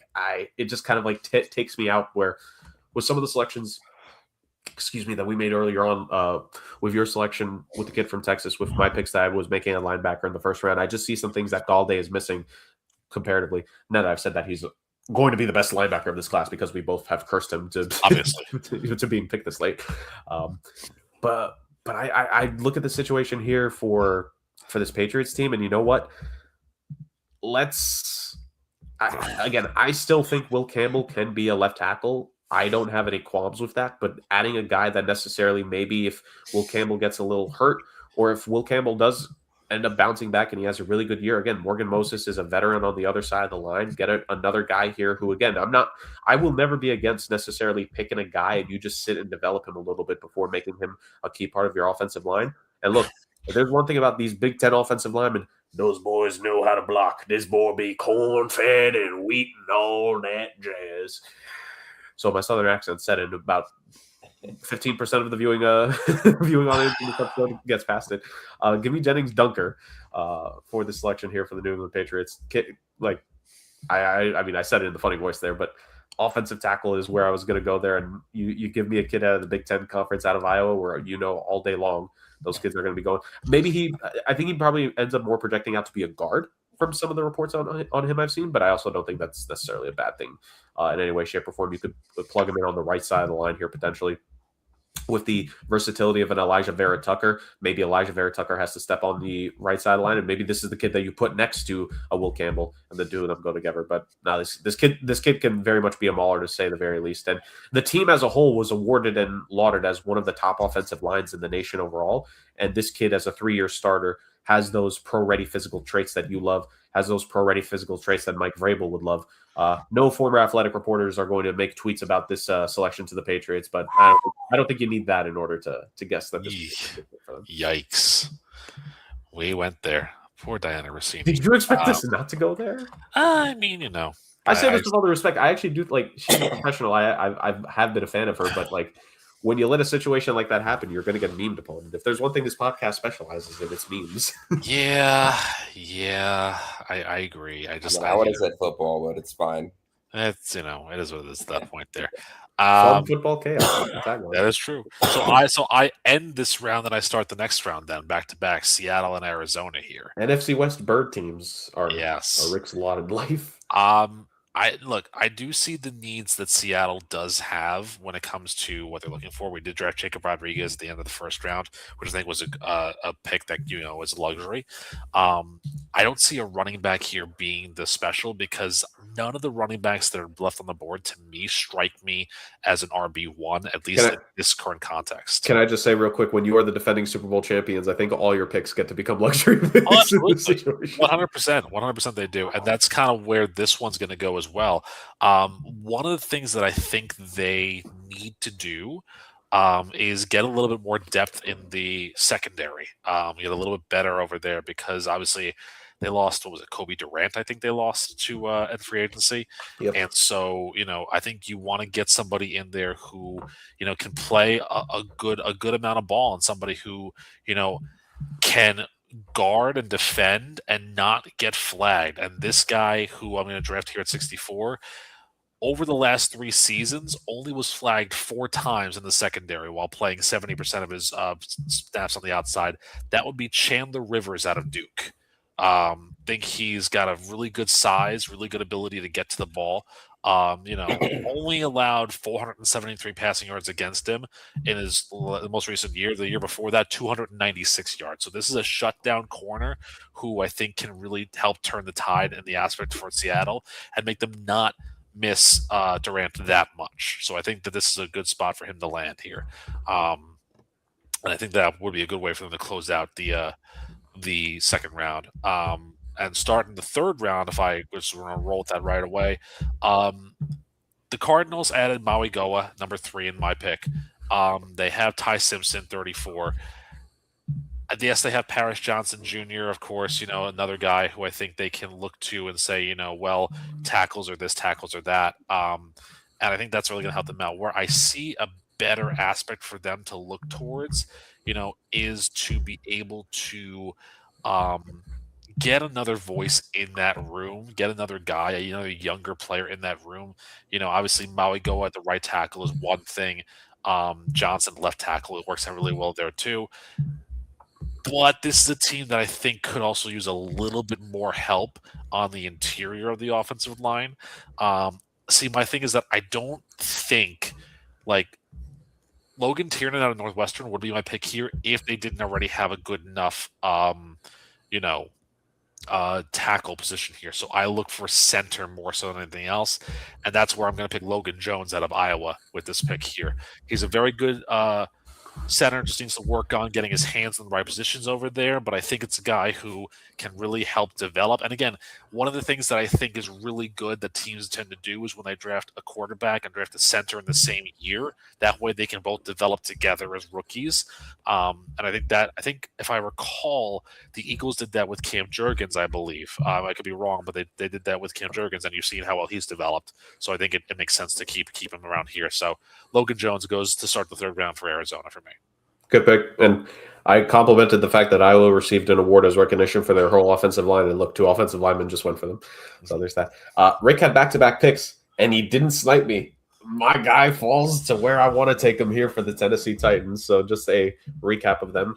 Here's 66 overall pick. I went Sonny Styles in the first round. 4th overall, I went with Pregman in the pick in the second round. And now here, they made so many additions defensively in free agency. This gives you the chance that you need to look at the offensive skill position depth for your team and to add more weapons. And I slightly disagreed with what you said, Rick, of that there's not another running back you think could eventually be a starter. I don't think he'll be a bell cow back necessarily, but I think this is definitely a guy who I would trust in a running back room to split with.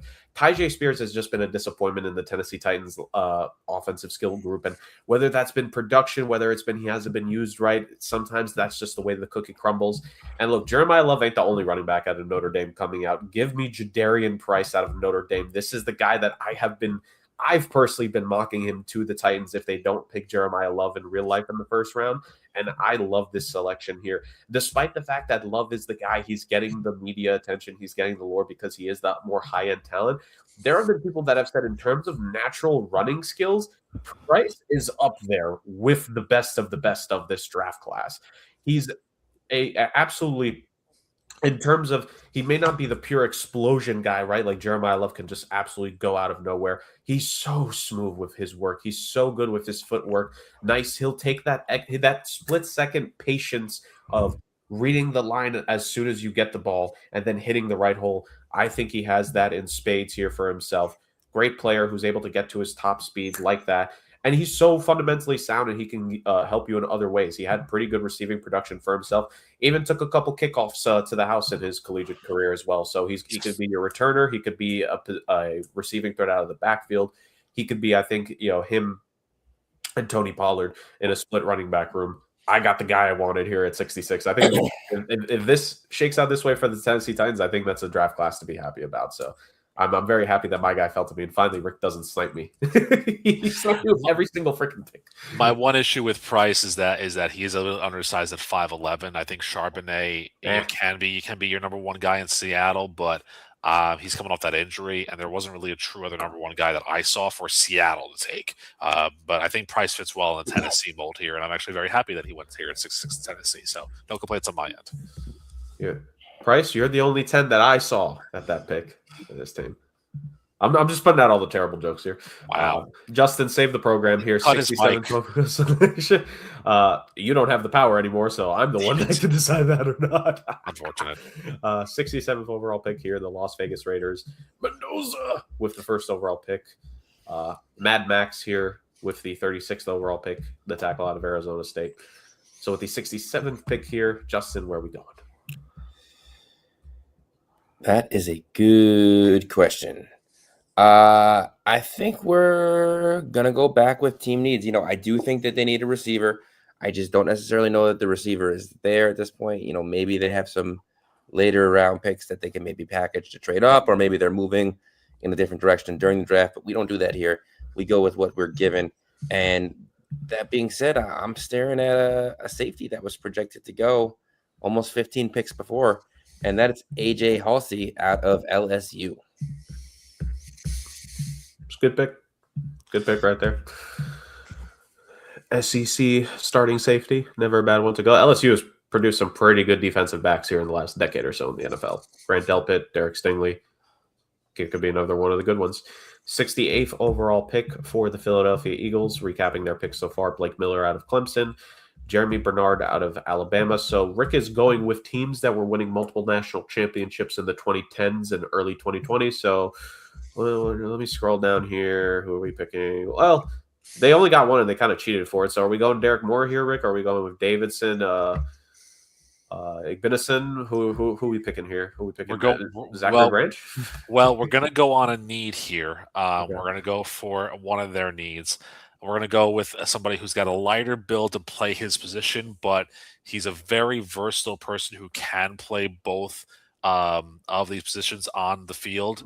And we're going to, as Justin would say, we're going to let hell freeze over here because I have the Eagles taking Kamari Ramsey out of USC at 68. Yeah. Oh, my. Yeah. I think USC quarterback wins the Super Bowl, and all of a sudden Rick is just a different guy. I mean, I'm seeing ghosts. What can I tell you? It might be that. But no, I like Kamari Ramsey in the spot. I think that the Eagles, they do need to find a replacement for Reed Blankenship.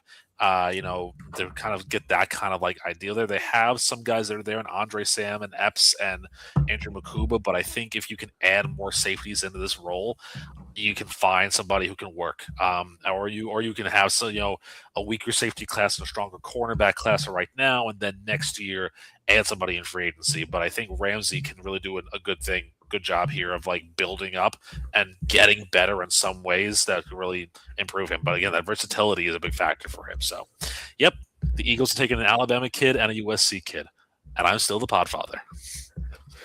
And he approves this message. I do. Oh, Lordy. All right. I have the Texans here. Last pick, Caleb Lomu, Caleb Banks. Went Caleb's early. Antonio Williams. Missed a golden opportunity there. Yeah, right. Yeah. Where's the next Caleb? Or another Antonio? Is there another Antonio that I see a Gabe. It's only an Anthony. Boo. Oh, boo. Boring. We have another Caleb here. I can select. Probably do somewhere down the line. You got three guys there. There you go. Caleb Proctor.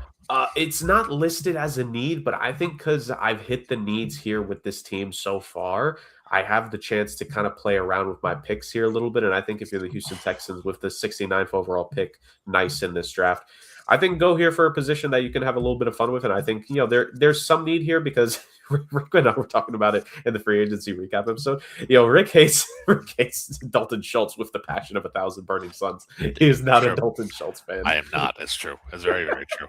So let's bring in a guy who, he's going to start out as the backup tight end, we know, but he's eventually going to develop here, and he's going to get a little bit more. And look, what is his maybe playmaking ability on the offensive side overall? I don't know. There's going to need to be a lot of development ultimately here. But to the right team, I think the kid has a chance to. He's projected I know Stovers went earlier. This kid has been in conversations with him to be the second best tight end of this class, and if not, I think he's the de facto third best tight end of this class. The kid out of Ohio State. Ohio State produced a lot of talent, and Max Clare is one of those guys. He has the tools and the metrics and things like that a lot of scouts are very interested to see if molded correctly, if he can become one of these highly touted pass catching tight ends in this league. A lot of people think he can develop that, but people see that there's a ceiling there. Send him right now to a team where he'll get a chance to develop. He'll learn something behind Dalton Schultz. I don't know what he's going to learn, but he's going to learn something there. How to be terrible. Yeah, right. And an old friend of his, or at least Ohio State. I don't know, maybe they would have been roommates back in the day when he was younger, starting at Ohio State. But Cade Stover is there. But I just think Brevin Jordan, Cade Stover, I've kind of seen all I need to see out of those guys. They're fine, but they're nothing special, and none of them are ever going to really take over from Dalton Schultz. So bring in a guy that maybe has the upside here coming in to potentially take over for that. And speaking of upside and things that you have to do, 70th overall pick, the Cleveland Browns. Ruben Bain, Jordan Tyson, Besontis. I think good overall picks right there. God, Kate Klubnik? Oh, well, I don't know about all that. This quarterback thing, shout out UConn. Man, this quarterback class just leaves a lot to be desired, huh?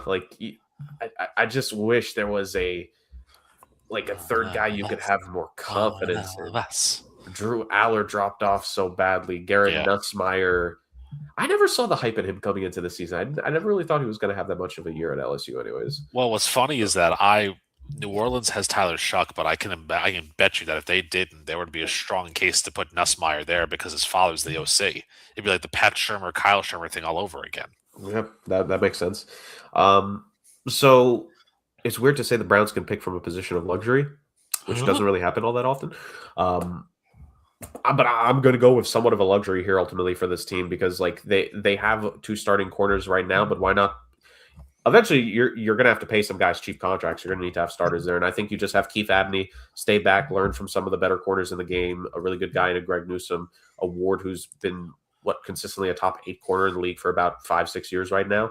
Keith Abney will get a chance to develop. He'll learn a little bit, and then maybe he could take over as a starter in year 2 or year 3 for himself. So now I'm doing this expecting the Browns to develop him. Maybe that's the fatal flaw in my thinking, but I'm assuming in a perfect world, a cornerback can actually develop and be a starter there. Well, truthfully, actually, it makes sense based upon what you just said because the Browns will bring in Abney to learn from Greg Newsome, knowing that Newsome's now on the Giants instead.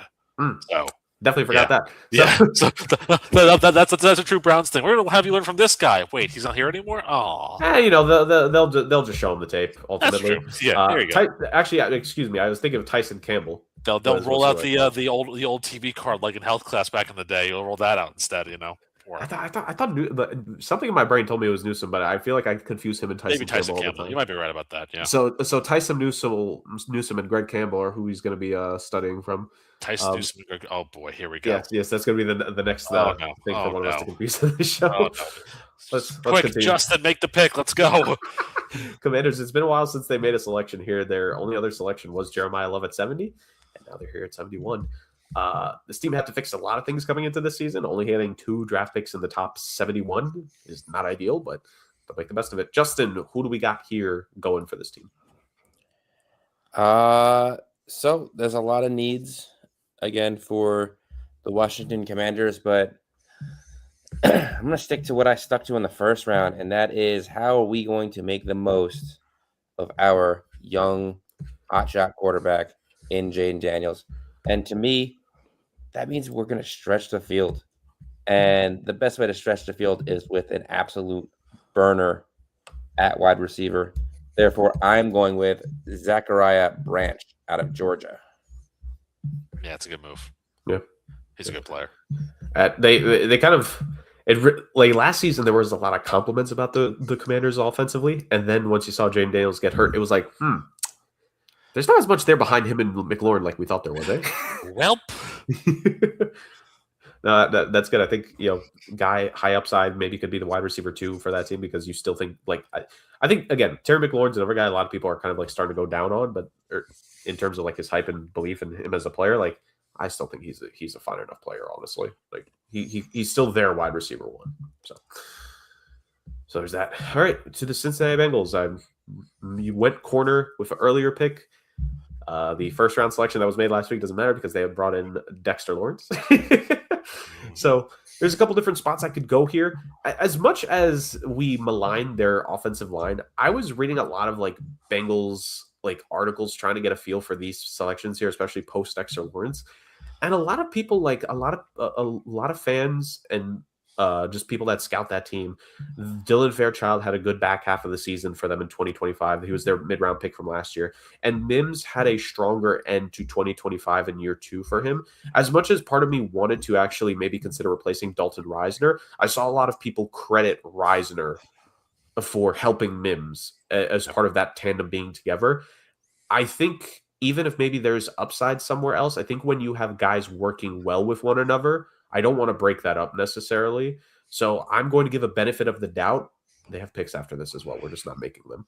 I'm going to give that Bengals offensive line the benefit of the doubt. And also just for the fact that I don't care if they've already made several acquisitions on the defensive side of the ball. They actually still need help on this position, on this side of the ball. So I'm going to continue.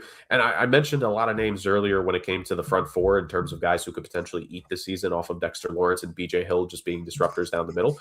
So I'm actually finally going to the linebacker spot here. I feel like this is a position that we've kind of like stepped away from because, I mean, several reasons. One of it being the upside of some of the guys that are left, and other positions being more the thing. And we mentioned this guy earlier, and maybe to some of the teams, like Rick, you kind of mentioned it before, that it's a case by case basis, and maybe you like a guy that goes to one team more than you like it for others. And I think for a team like this that needs a guy who, again, the Angles love a kid like this off the tape. He's kind of explosive. He does need to improve, kind of like you said. His average quickness maybe needs some help, and covering the running backs are a thing. But I just think in terms of being a pure linebacker, I could see them going with the hometown kid in Jake Galladay. But with that being said, I'm not doing that because I'm not the Cincinnati Bengals. I'm not Mike Brown and Pete Tobin. So I'm actually going to go with the guy who I think has a higher upside. I tricked you all there, didn't I? I'm going with Kyle Lewis out of Pittsburgh.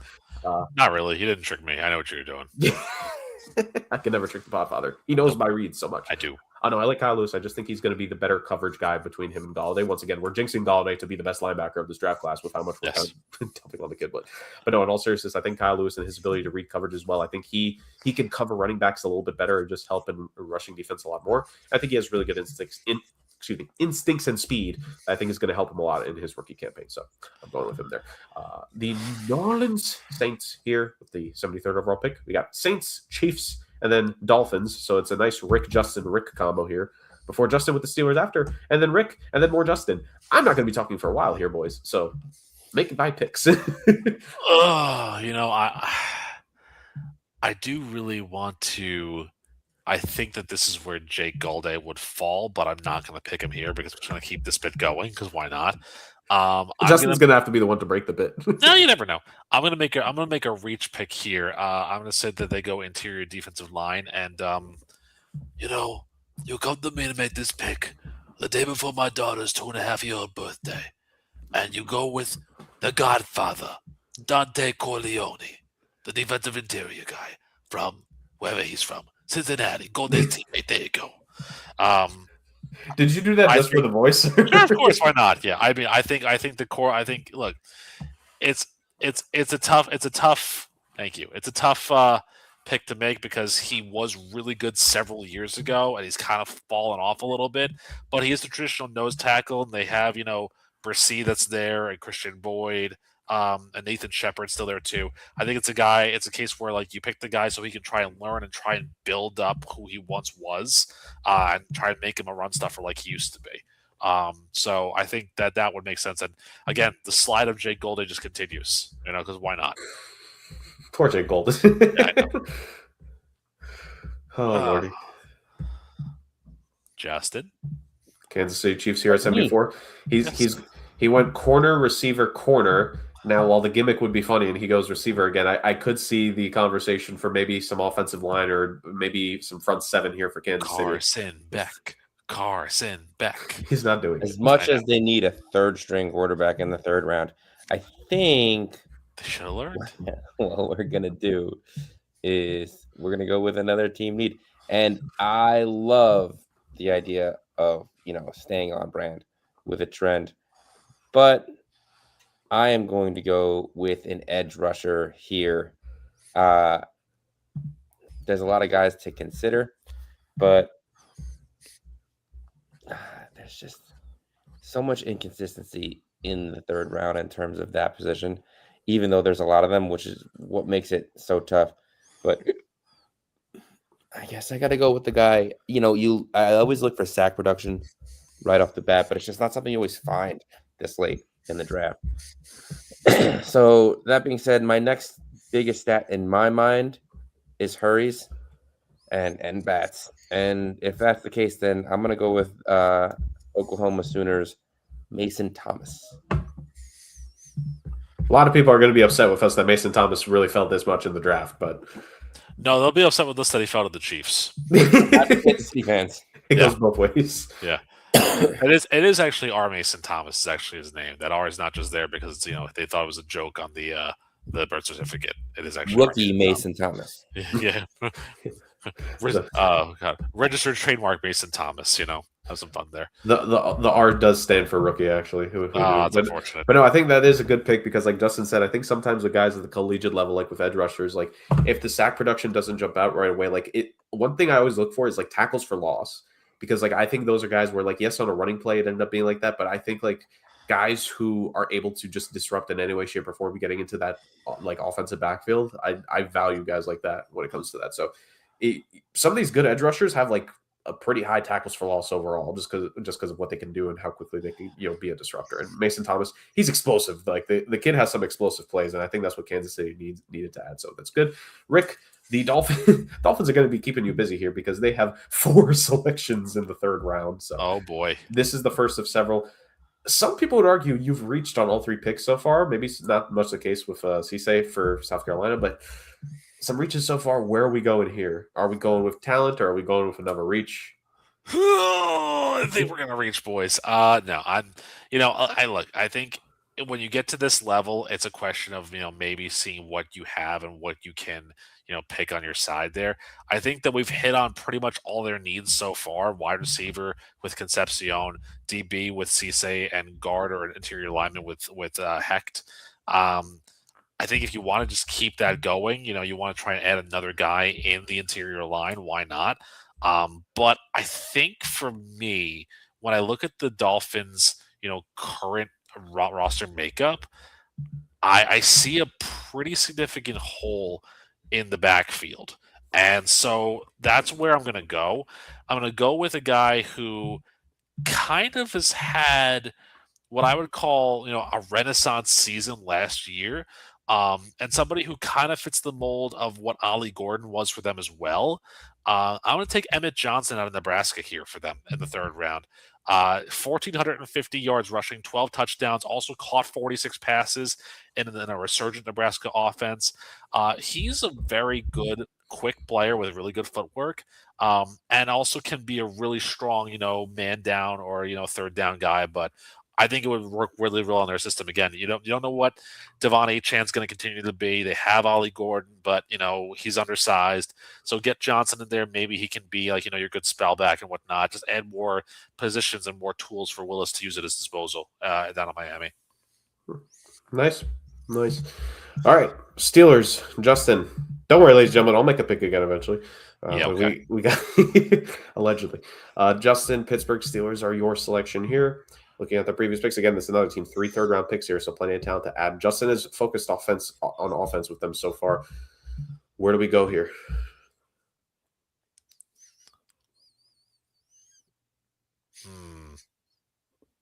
Where should we go here? When he unmutes and shares his thoughts with us. That's quite, yeah. He does enjoy muting himself quite often. I noticed that.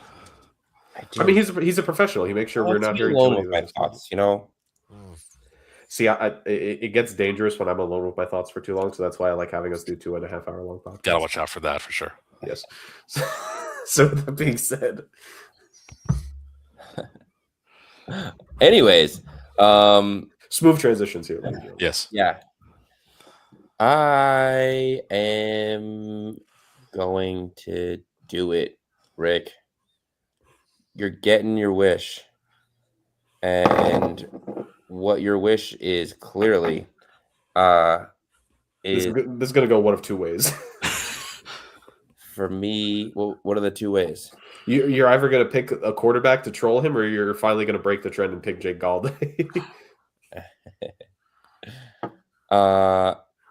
No, I'm not going to pick Jake Galladay. I am going to go with a quarterback here, and I am going to go with former national championship winner Carson Beck. Ooh. Really? Ooh. Wow. Yes, just consistent production. He's been on good teams. He's benefited from having really good players around him, but the kid's a winner. He just is. I mean, I don't. Miami was a good team, but I didn't expect them to be as good as they were this year. I don't think they necessarily lost because he struggled. I think that the team struggled, and I just think this is a good succession plan for Aaron Rodgers at the moment. Let him sit back. You can give him the McCarthy treatment like Rodgers had back in the day. You can give him that. Let's rework what needs to be reworked. Let's sit down and let's talk and let's be the best we can be. And let's let him develop into a real strong quarterback. I don't necessarily think he's going to come out and be Rodgers. I don't necessarily think he's going to come out and be Burrow, but this is at the very least the best young quarterback that I think that they've had in a long time. And maybe, let's take a third round flyer on him. It's a little bit of a reach. They maybe could have taken him in 10 picks, but you don't necessarily know he's going to be there. And let's just put him in position to succeed. I mean, if you look at the picks that we had before, they took a tackle, they took a running back. Their depth chart is not bad. They still do have DK Metcalf there. They still do have a good committee. They traded for Michael Pittman. This team is ready for a young quarterback to step in, especially if you're ready to, start Aaron Rodgers. The defense is still strong.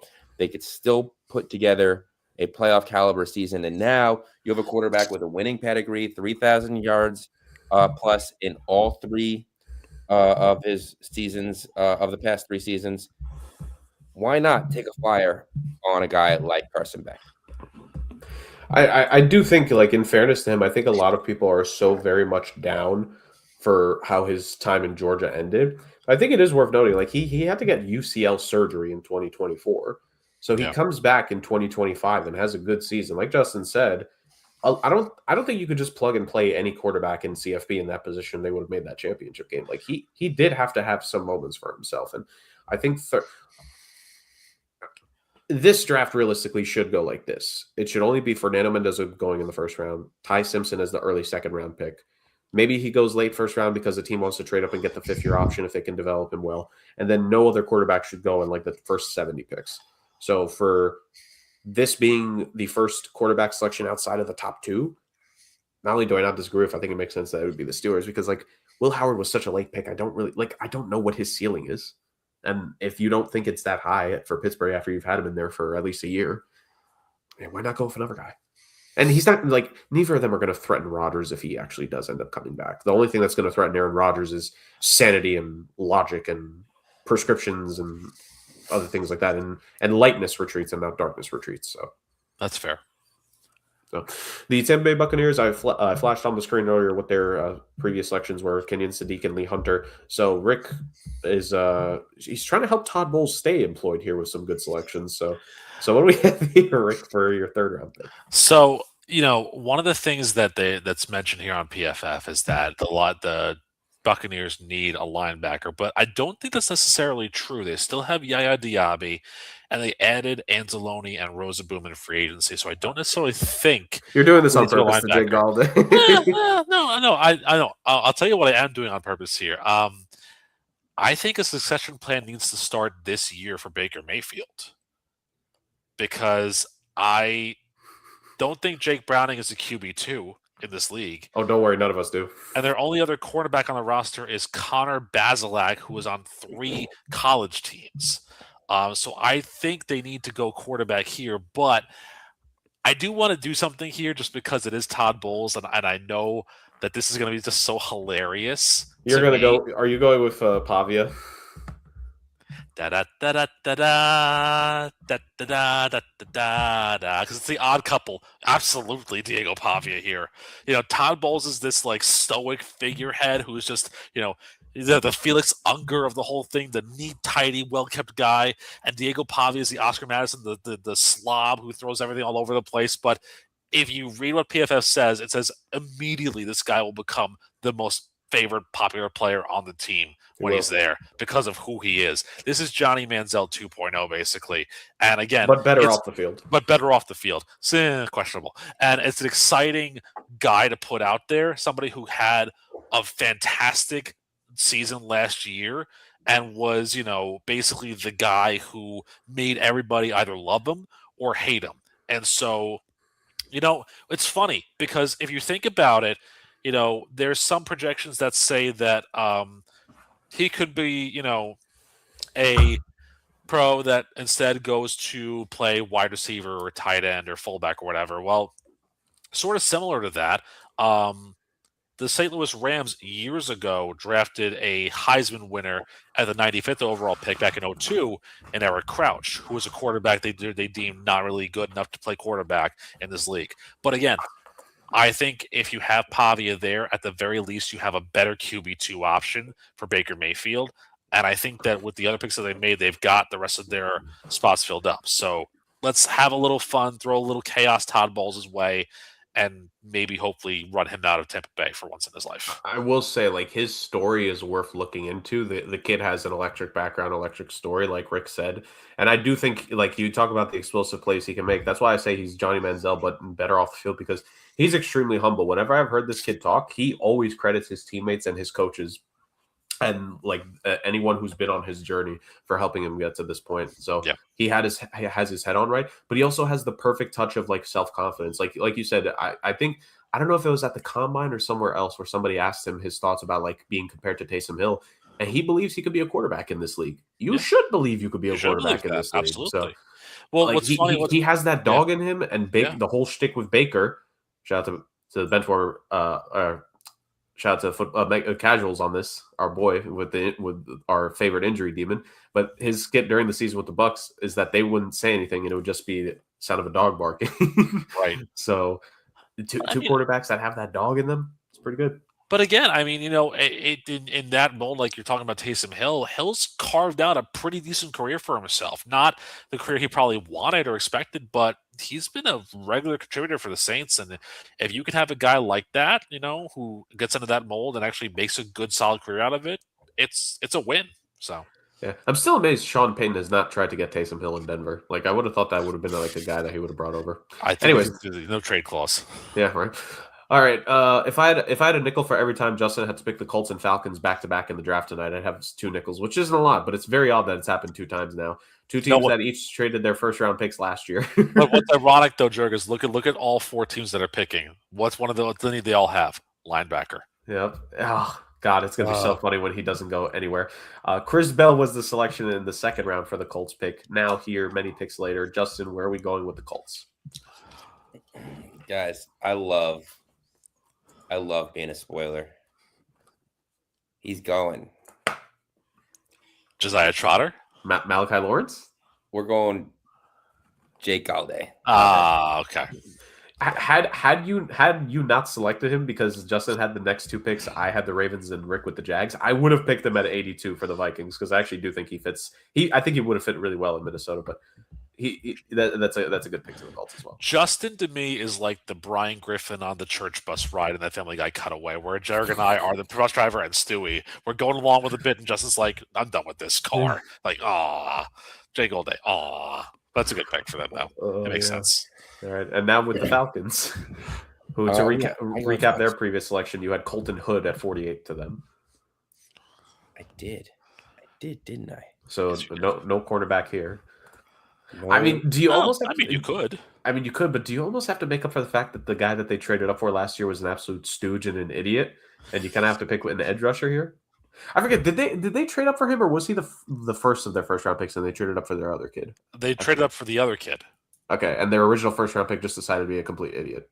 Well, I mean, yeah, but that's par for the course because it was Shamar Stewart was also a first round pick, and he was also an idiot. So I mean, No, that's Mike Brown being cheap when it comes to rookie contracts. Which it's the kids of today's generation, man. No.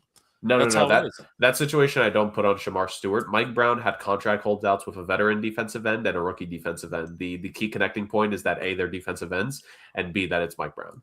Oh no, actually, my mistake. You were correct, Jurg. It was the kid they drafted after the trade with the Rams, Pierce. Yes, who has the aggravated battery and aggravated stalking and all that other fun sense. Yeah, who's not with the team at the start of the voluntary offseason. You're in the NFL, dog. Who cares if your relationship ends? You could literally just talk. Okay. Anyways, Falcons at 79. Justin, where are we going? Stay tuned for next week when Dr. Jurg speaks to James Pierce in person. Dude, I kid you not. I wish I would have majored in one of those what do I have? What should I have majored in college to become a part of the inner circle of a professional athlete, just in terms of helping them with the mental aspects of stuff? Because it's just okay, your girl broke up with you. Don't leave the house and stalk her. I'm gonna say English with the minor in biology would have helped you out immensely. Also, I would have been unemployed for a couple of years. Yeah, basically. Yep. That's how it is. Justin's send the show. We're going off the rails here. Justin, please make a pick so we can get on with this. Grayson Halton? Sure. Is that a real name? Oklahoma Sooners defensive interior. How the hell do you spell his last name? Interior. He's the first one there. Is he? Yeah. Gabe Lucas, Malachi Lawrence, Traden Stukes. Oh, and defensive interior. Defensive interior, not edge. Hi. Who put you in charge? That's a fantastic question. Yeah. Fills a need. He's a little undersized, but he's got good speed. He's got a lot of hurries this past season. It's always good for an interior guy. Yeah. All right, Baltimore Ravens are my selection here. I went offensive line with each of the first two picks. For the gimmick, I should go O-line again, but I will not. Look, a team like this, I think there's multiple ways to potentially go with this squad. Where I'm leaning towards, because good Lord, they need someone to break out and do something on that team. They need just another wide receiver there to be a body. They need a guy that has just some sort of potential to be a contributor, maybe a sneaky contributor once you get a couple weeks into the season and really start to ball out for you a little bit. Because Rick, we were talking about that in the offseason, right? One of the reasons that you were extremely disappointed is the fact that they just didn't really do much to help out Zay Flowers there. He's kind of a man on his own island right now. True, very true. Yeah. So I look at the wide receiver room there, and I kind of I feel like I just need to go with a guy, and I have two guys here that I think would fit just the mold of what I'm looking for here, which is bigger targets that they can go after here, and really the choice here is just kind of an up to you type of selection.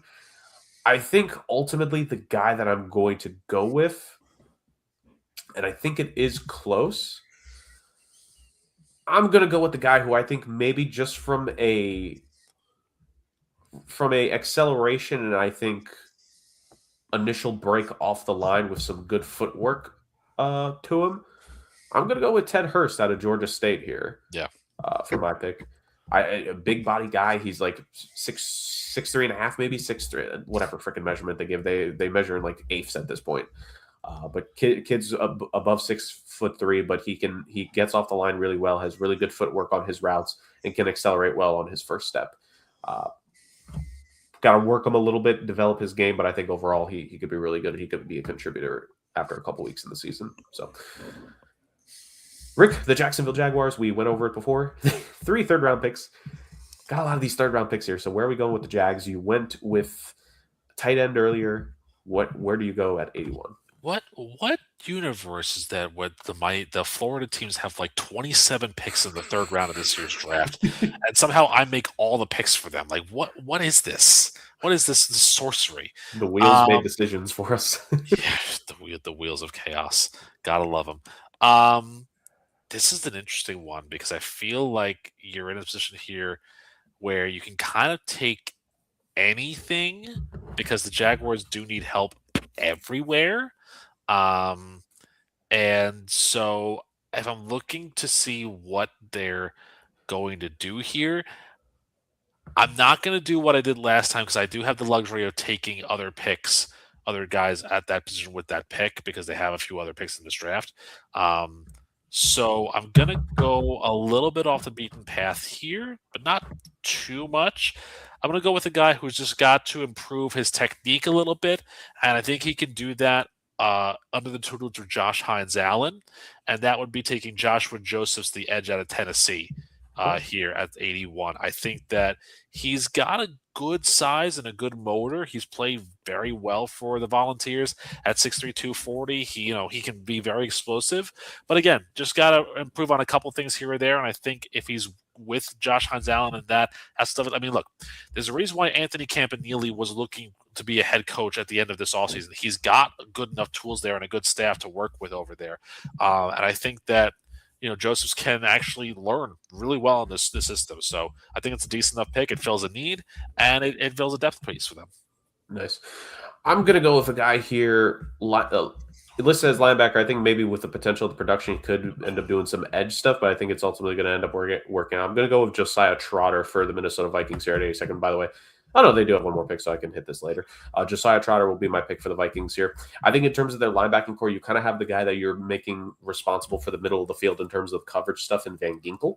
I think Trotter gives a guy who he more so will help out, I think, in terms of attacking, helping kind of like go there on rushes.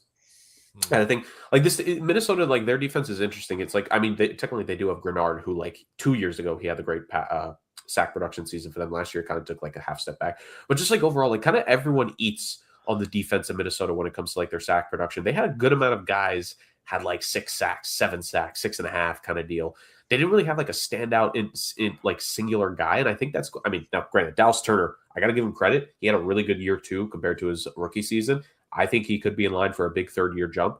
So assuming he's going to continue to be that guy again, like kind of linebacker / edge, maybe more in terms of like edge, I think Trottier fills the same need here. Or Trotter, excuse me. Trottier was a guy from last year, I think. All right, Carolina Panthers and the Green Bay Packers here, back-to-back selections, and then the Steelers after that. So we got another hat trick for Justin here. How about that? Selections, the wheel did some wheel things when it came to the 2nd and the 3rd round here. Oh, did it ever? I don't like when he says that. All right, I am going to start out with Rayshawn Benny out of Michigan. Okay. 6'4", 305, defensive interior guy. Played there all 3 years. I think he's a 2-year starter, if I'm not mistaken, and fills a need. I think that's something important for them. And now I am also going to fill a need for the Green Bay Packers. But I'm going to go with a guy that not a lot of people are looking at out of southeastern Louisiana. Ooh. Caleb Proctor. 6'3", 280, a little undersized for an interior guy. 9 sacks last year, 26 hurries, 4 hits, and 2 batted balls. He played very well. He measured very well. Obviously, it's a lower level of talent that he played against, but, did play games against LSU, did play games against, looks like Nebraska. I still had a good year overall. So we're going to go with Caleb Proctor there. He's the definition of typical 3rd, 4th round pick guy that teams are absolutely going to – fans are going to convince themselves he's going to be their gem of their draft class. Mm-hmm. Yeah, guy out of nowhere. And then now we're looking at Justin's gone all offense with the Steelers so far. Yes. And there's no reason that should not continue.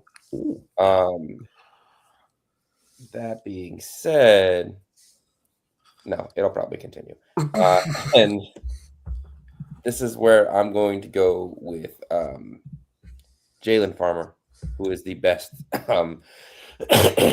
interior guard left. Plays right guard there. 6'5", 318, solid dude. Didn't have the best year last year, but he does well in pass blocking, which is something that the Steelers needed to improve on. He'll probably be a rotational piece at first, but you never know what a guy like that can develop in with the physical tools that he has. More than fair. More than fair in every way, shape, or form. All right, the Los Angeles Chargers. First two selections, both on the interior side of the ball, and honestly, I don't really see too much of a reason to stray away from that because, it says wide receiver here. I'm not seeing it. I think they have enough between their running backs, their receivers, and their tight ends. If you want a receiver, take one of the guys that's still open on the free agency market. Make a sneaky 4th, 5th round pick trade at the trade deadline. I don't think you need to take a wide receiver here if you're the Chargers. It's also Jim Harbaugh. I need to be semi-realistic. Jim Harbaugh ain't wasting a 3rd round pick on a wide receiver when he has this level of defensive talent still on the board potentially. So I'm looking at the hands that are dealt to me. It's two guys who have really slept a little bit here. I think two very enticing players. One guy I think is maybe in terms of the athleticism and quick burst, I think might have a little bit of the edge. And then there's another guy who I think just in terms of the core strength, physicality, built like an NFL pass rusher, I think he's going to be the guy. So I think that's who the Chargers would go with. Again, two really good guys here. I think you're parsing hairs on who you select. I think it's Gabe Jackus is going to be the selection out of Illinois here for the Chargers at 86. And I think, again, they had plenty of pass rush production last year. I'm going to take this kid, and he's going to get to learn from one of the better sack producing cores in the league last year. Khalil Mack's going to be on the same team as him, right? The wealth of knowledge that's going to be that he can gain is fantastic. 3 of the next 4 selections belong to the Podfather because, as we know, Rick is just the owner of Florida in our mock this year. Yeah, this is true. These ones are going to go quick actually because I'm looking at Miami's offense and I'm seeing that Austin Jackson is still a starting tackle here, which doesn't make any sense because he's very injury prone. So the best tackle remaining on the board for them, if he falls to 87, beautiful for them. Caleb Tiernan, monster of a guy, 6'7", 325. No question that if he's there, they take him here. Jacksonville's interesting here at 88 because I think this is a situation where they have the luxury of having more picks than they need to work with. And I think that they can kind of get a little fancy with this one. And so for me, we're going to do it. This pick goes in the way of Garrett Nussmeier. Really? Yeah. I think, again, it's a similar situation. Nick Mullins and Carter Bradley are your backups. That's not good enough. So I think you take Nussmeier, he's a project, you develop him a little bit behind Trevor Lawrence with, this Liam Cohen-led offense. Give him a chance to run with Grant Udinski and Shane Waldron and try and see, what you can get out of him. I think that's the key difference there for them. Like I said, it's a pick that they can use. He might go at 100, honestly, as a compensatory selection, but I feel like here there are teams that are below that might look for a quarterback instead. So I would say you take him now. That way you don't lose him later on. All right. Interesting selection there. All right. Next pick here, the Chicago Bears, 89th overall. Miller, Lance, and Coleman went earlier. Justin, who we taken at 89th overall? You're muted. And as a muted person, it's hard to tell you who I'm going to take. But now that I'm unmuted, there we go. Let's go best player available. Malachi Lawrence is a guy that's going to slid in really well there. He's going to, work as a backup. He's going to play in the 3-4, which is what they like to run there. It's just the best player available. But I don't blame you. All right. If Rick doesn't return in 30, 45 seconds, should we just make this pick for him at this point? Because I think he's kind of sick of making South Florida selections here. What?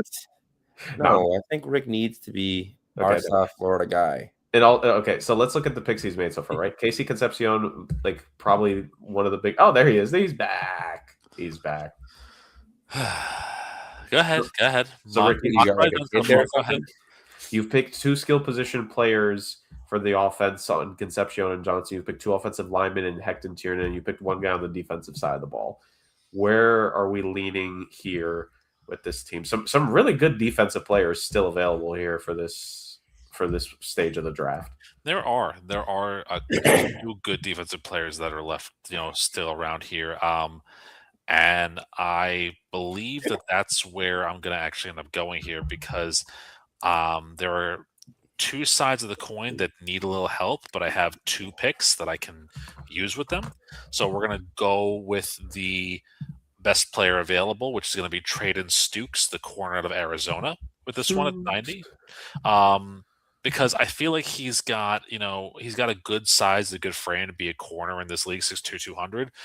Really good story for him. He's a hybrid slot defender. He was a walk-on in college and then became a really good player, really good instincts. And I think it's going to help out this secondary for Miami quite a bit. So I think it's a good solid fit for them. Good. Speaking of needing to help a team, it's been a little while since this team was on the board. The Buffalo Bills, they do not have their second round pick. It was one of the extra picks that Justin had to make in his own right because they traded the Chicago Bears a second round pick for one DJ Moore. So the Buffalo Bills, you look at the selections here, the selection I made earlier, which was Jermod McCoy. I think here for the Bills, it's a little tough, very interesting. Safety is a potential option, but I don't necessarily like any of these safeties. I mean, Bud Clark, maybe some consideration there. But I'm looking at the options that are on the board here for Buffalo, and I look at the depth chart. I look at where they need some help with. Them keeping Connor McGovern is big, and I like Deion Dawkins. The rest of the offensive line, like Alec Anderson, he's fine. Doesn't necessarily go see off the board. Osiris Torrance, who they drafted years ago, good player. I have some slight questions about the offensive line in Buffalo that maybe makes me want to consider making my selection there. But I think for this team, it honestly just feels like the name of the game needs to be the defensive side of the ball. And I think pass rushing wise, while they're probably in a good spot, I do think like an extra weapon on that linebacking core could be Dewey. So maybe this is a little bit of a stretch, but I think when you're Buffalo, you need to be a little bit unique here, and I think you need to go after it. I'm going to go with Keyshawn Elliott here out of Arizona State. I just think it's a guy that you can plug into the middle of that defense. I think the go-to of this defense is going to be the fact that you have a Bradley Chubb there, you have Greg Rousseau there. Like, you have the guys that are going to do the pass rushing damage. Heavy breath there. You have the guys who are going to do the pass rushing damage. Just get in a guy that you can slot in the middle of that team, help out in the front seven and the other aspects of the game. And then with the Dallas Cowboys here, selection again, this is another team. They had their 2 first-round picks and then went away ever since. I've gone heavy on the defensive side of the thing. And you know what? When you had as terrible of a defense as they had last year, you kind of have to continue to go on the defensive side of the football here. And I'm going to go with a guy that he fits a team need for them. When I look at what they do have, I think, again, Quinnen Williams and Rashawn Gary, I think what they have the potential to do in terms of their pass rush production, I think working with one another. I'm actually like Kenny Clark, it was a step back for him last year. And I think they need to bring in a young defensive tackle that really has a chance to make an impact there early. This kid's production in his collegiate career, it's not going to jump off at you, but I think for where he fits, I think the kind of player he is, good reaction speed, has some really good power on his initial bursts, and could just really be the kind of guy that you could just sit in the middle of your defensive line, in the middle of your front four. Your edge rushers are going to attack on the outside. They're going to go after the quarterback. This kid is going to do everything else in there. I'm going to go with Dominique Orange out of Iowa State as my selection for the Dallas Cowboys there. I think he's the guy that makes the most sense. They're not going – they have the talent on paper already in terms of like certain names on that defensive side. You need to plug in players who are support pieces, support roles. Dominique Orange is that kind of support piece and support role for them that I'm going with. So those are my back-to-back picks there. And the next selection is the Los Angeles Rams, followed by the Dolphins and then the Patriots. So finally, we're alternating picks here for the first time, feels like in a while. Yeah. So let's go Justin here with the 93rd overall pick. He went with Monroe Freeling in the first round. He went with Zion Young in the second round. The last Rams pick here. What are we taking, Justin? And for the 7th time in the mock, in between 2 episodes, he starts off muted. Good Lord. I'm going to put a quarter in the swear jar in a second. Excuse me. I've been talking about it all draft, and I think now is the time that we attack a position that's not necessarily a need, but it is something that I think they need depth in, and that is going to be wide receiver. And at a Ole Miss, I'm taking Dezon Stribling, wide receiver. Not a ton of flashy stats. He had 800 yards last year. He had 6 touchdowns. He's 6'2", but he's competitive. He's strong, got good hands. He's got a good catch radius. He can block. And I think that's the kind of multiple tool kind of guy that Sean McVay loves. To put him behind, Devontae and Puka and let him really learn and flourish, I think this kid could develop into something good there. They might turn him into their new Puka if he keeps being a doofus off the field. So, well, there you go. I don't think that's what they're hoping for. But obviously, he's got to get a little faster. He's not a huge vertical threat, but he creates separation. He can get up in the air. He can be a decent possession receiver. Not a ton of catches last year, but he was good. He had 55 on 74 targets. That's not bad. Playing in 15 games. So, yeah, let's go Stribling here. Okay. Rick went with receiver, corner, center, running back, tackle, and corner for his first 6 selections for the Dolphins. And one remains here, Podfather, with the final Dolphins pick. Not the final Florida pick, though, but the final Dolphins pick of this draft. Of course. Where are we going?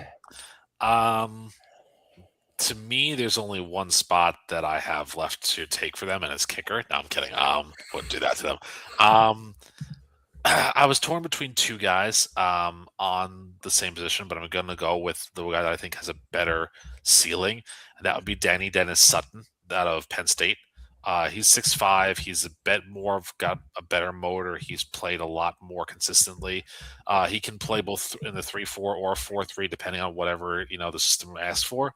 So I think in Miami they need more edge help with Zach Sealer down there. So getting another edge guy will be a big help for them going forward. So I think if you're a Miami fan, you hated my first picks, but you're okay with my last one. So you're welcome. You're welcome for your 7-10 season. That's being pretty generous for everything that's been said about that team so far. It is though. Oh boy. All right, I'm going to go with a team here that this pick is somewhat of a luxury. You can afford to take a guy here who he may not necessarily play too much this season, but it's more going to be the development aspect of it.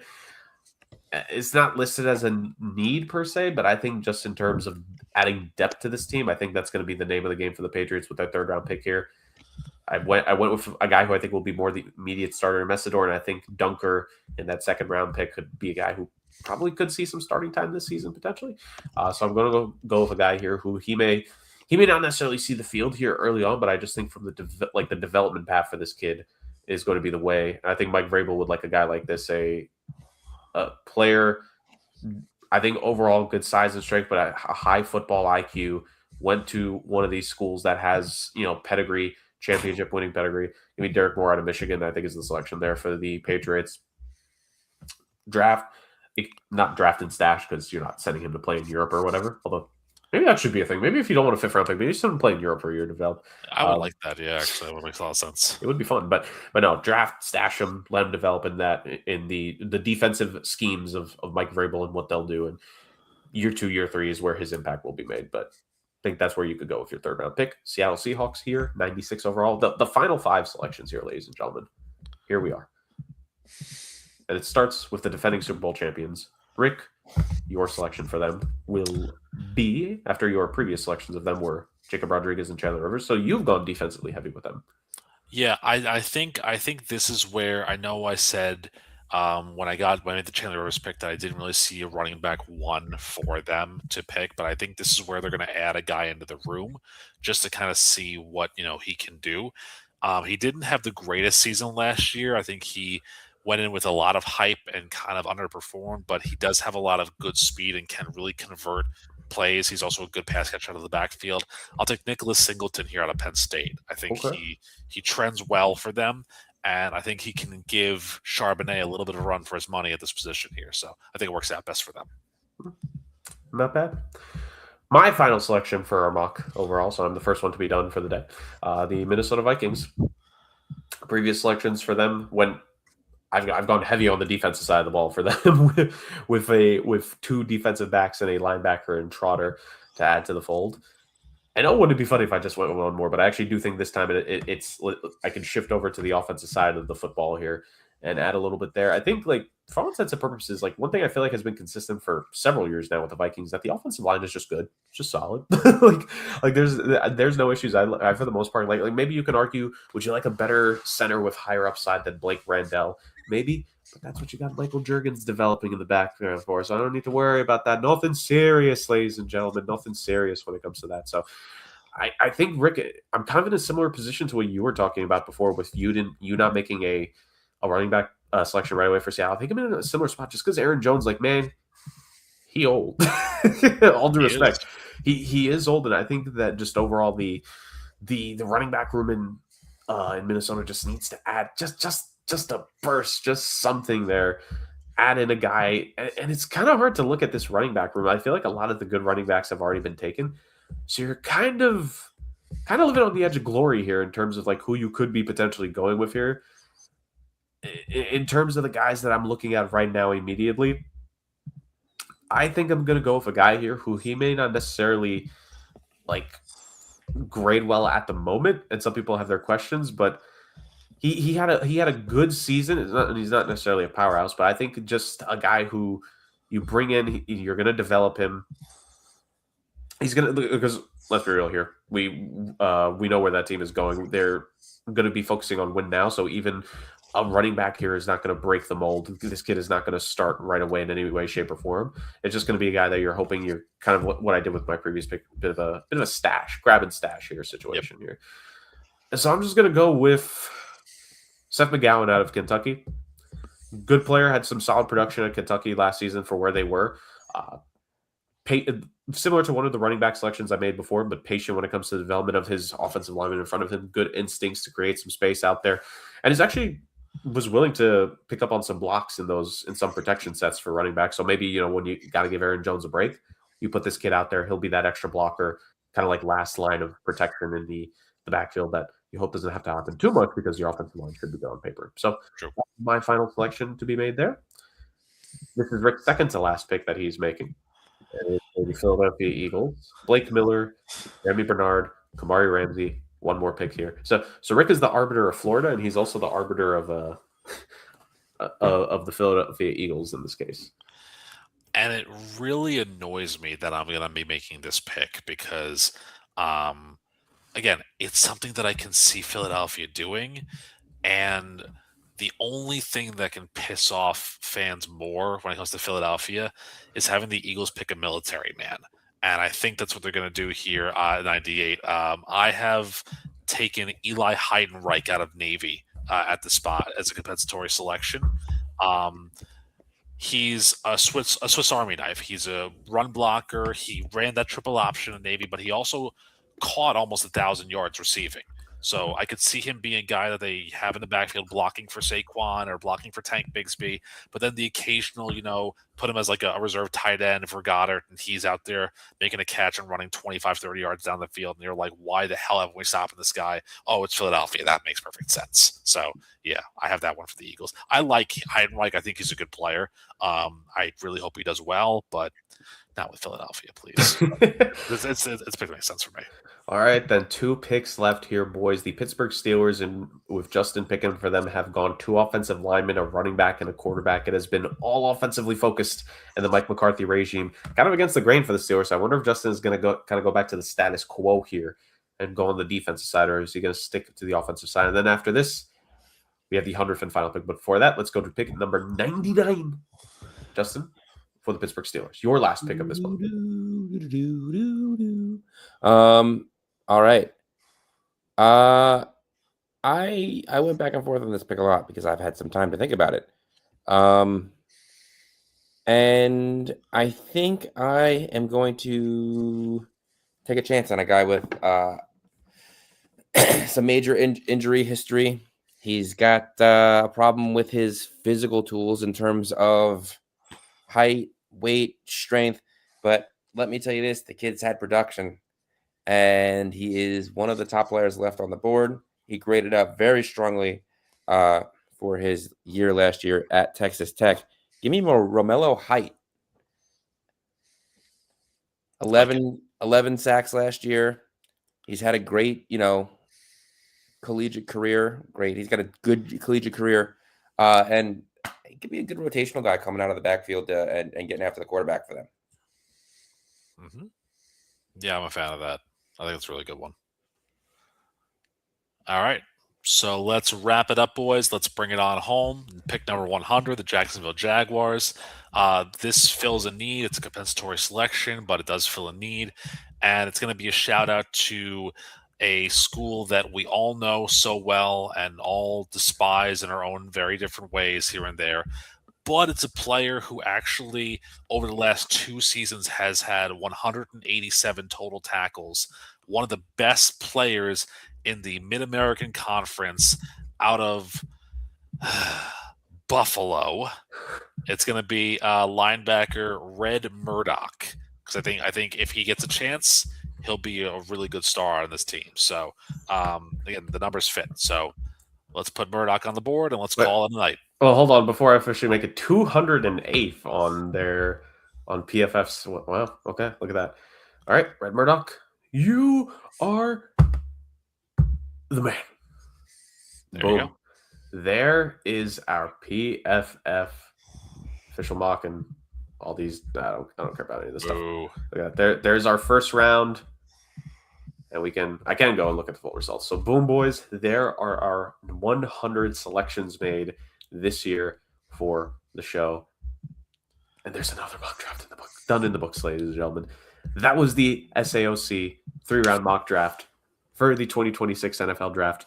Next time out when you see us, hopefully earlier in the day, if we're lucky, we will be reviewing the highlights of the draft. We'll probably end up doing a show after the entire draft is held. So we'll have highlights of all of it, probably focusing on the first round, but maybe some mid-round selections to be made that catch our eye. Maybe some of the guys that we selected in this draft, we'll put some focus on them where they went in real life and go from there. Thank you so much for joining us on this, the completion of another 3-round mock by your boys here, your favorites at the Sports Agents of Chaos podcast. This is the Iceman, the Podfather, and the Games Master here for you, bringing you fun football and chaos on yet another occasion, and we will see you beautiful people next time. Thank you all. Take care, and bye-bye now.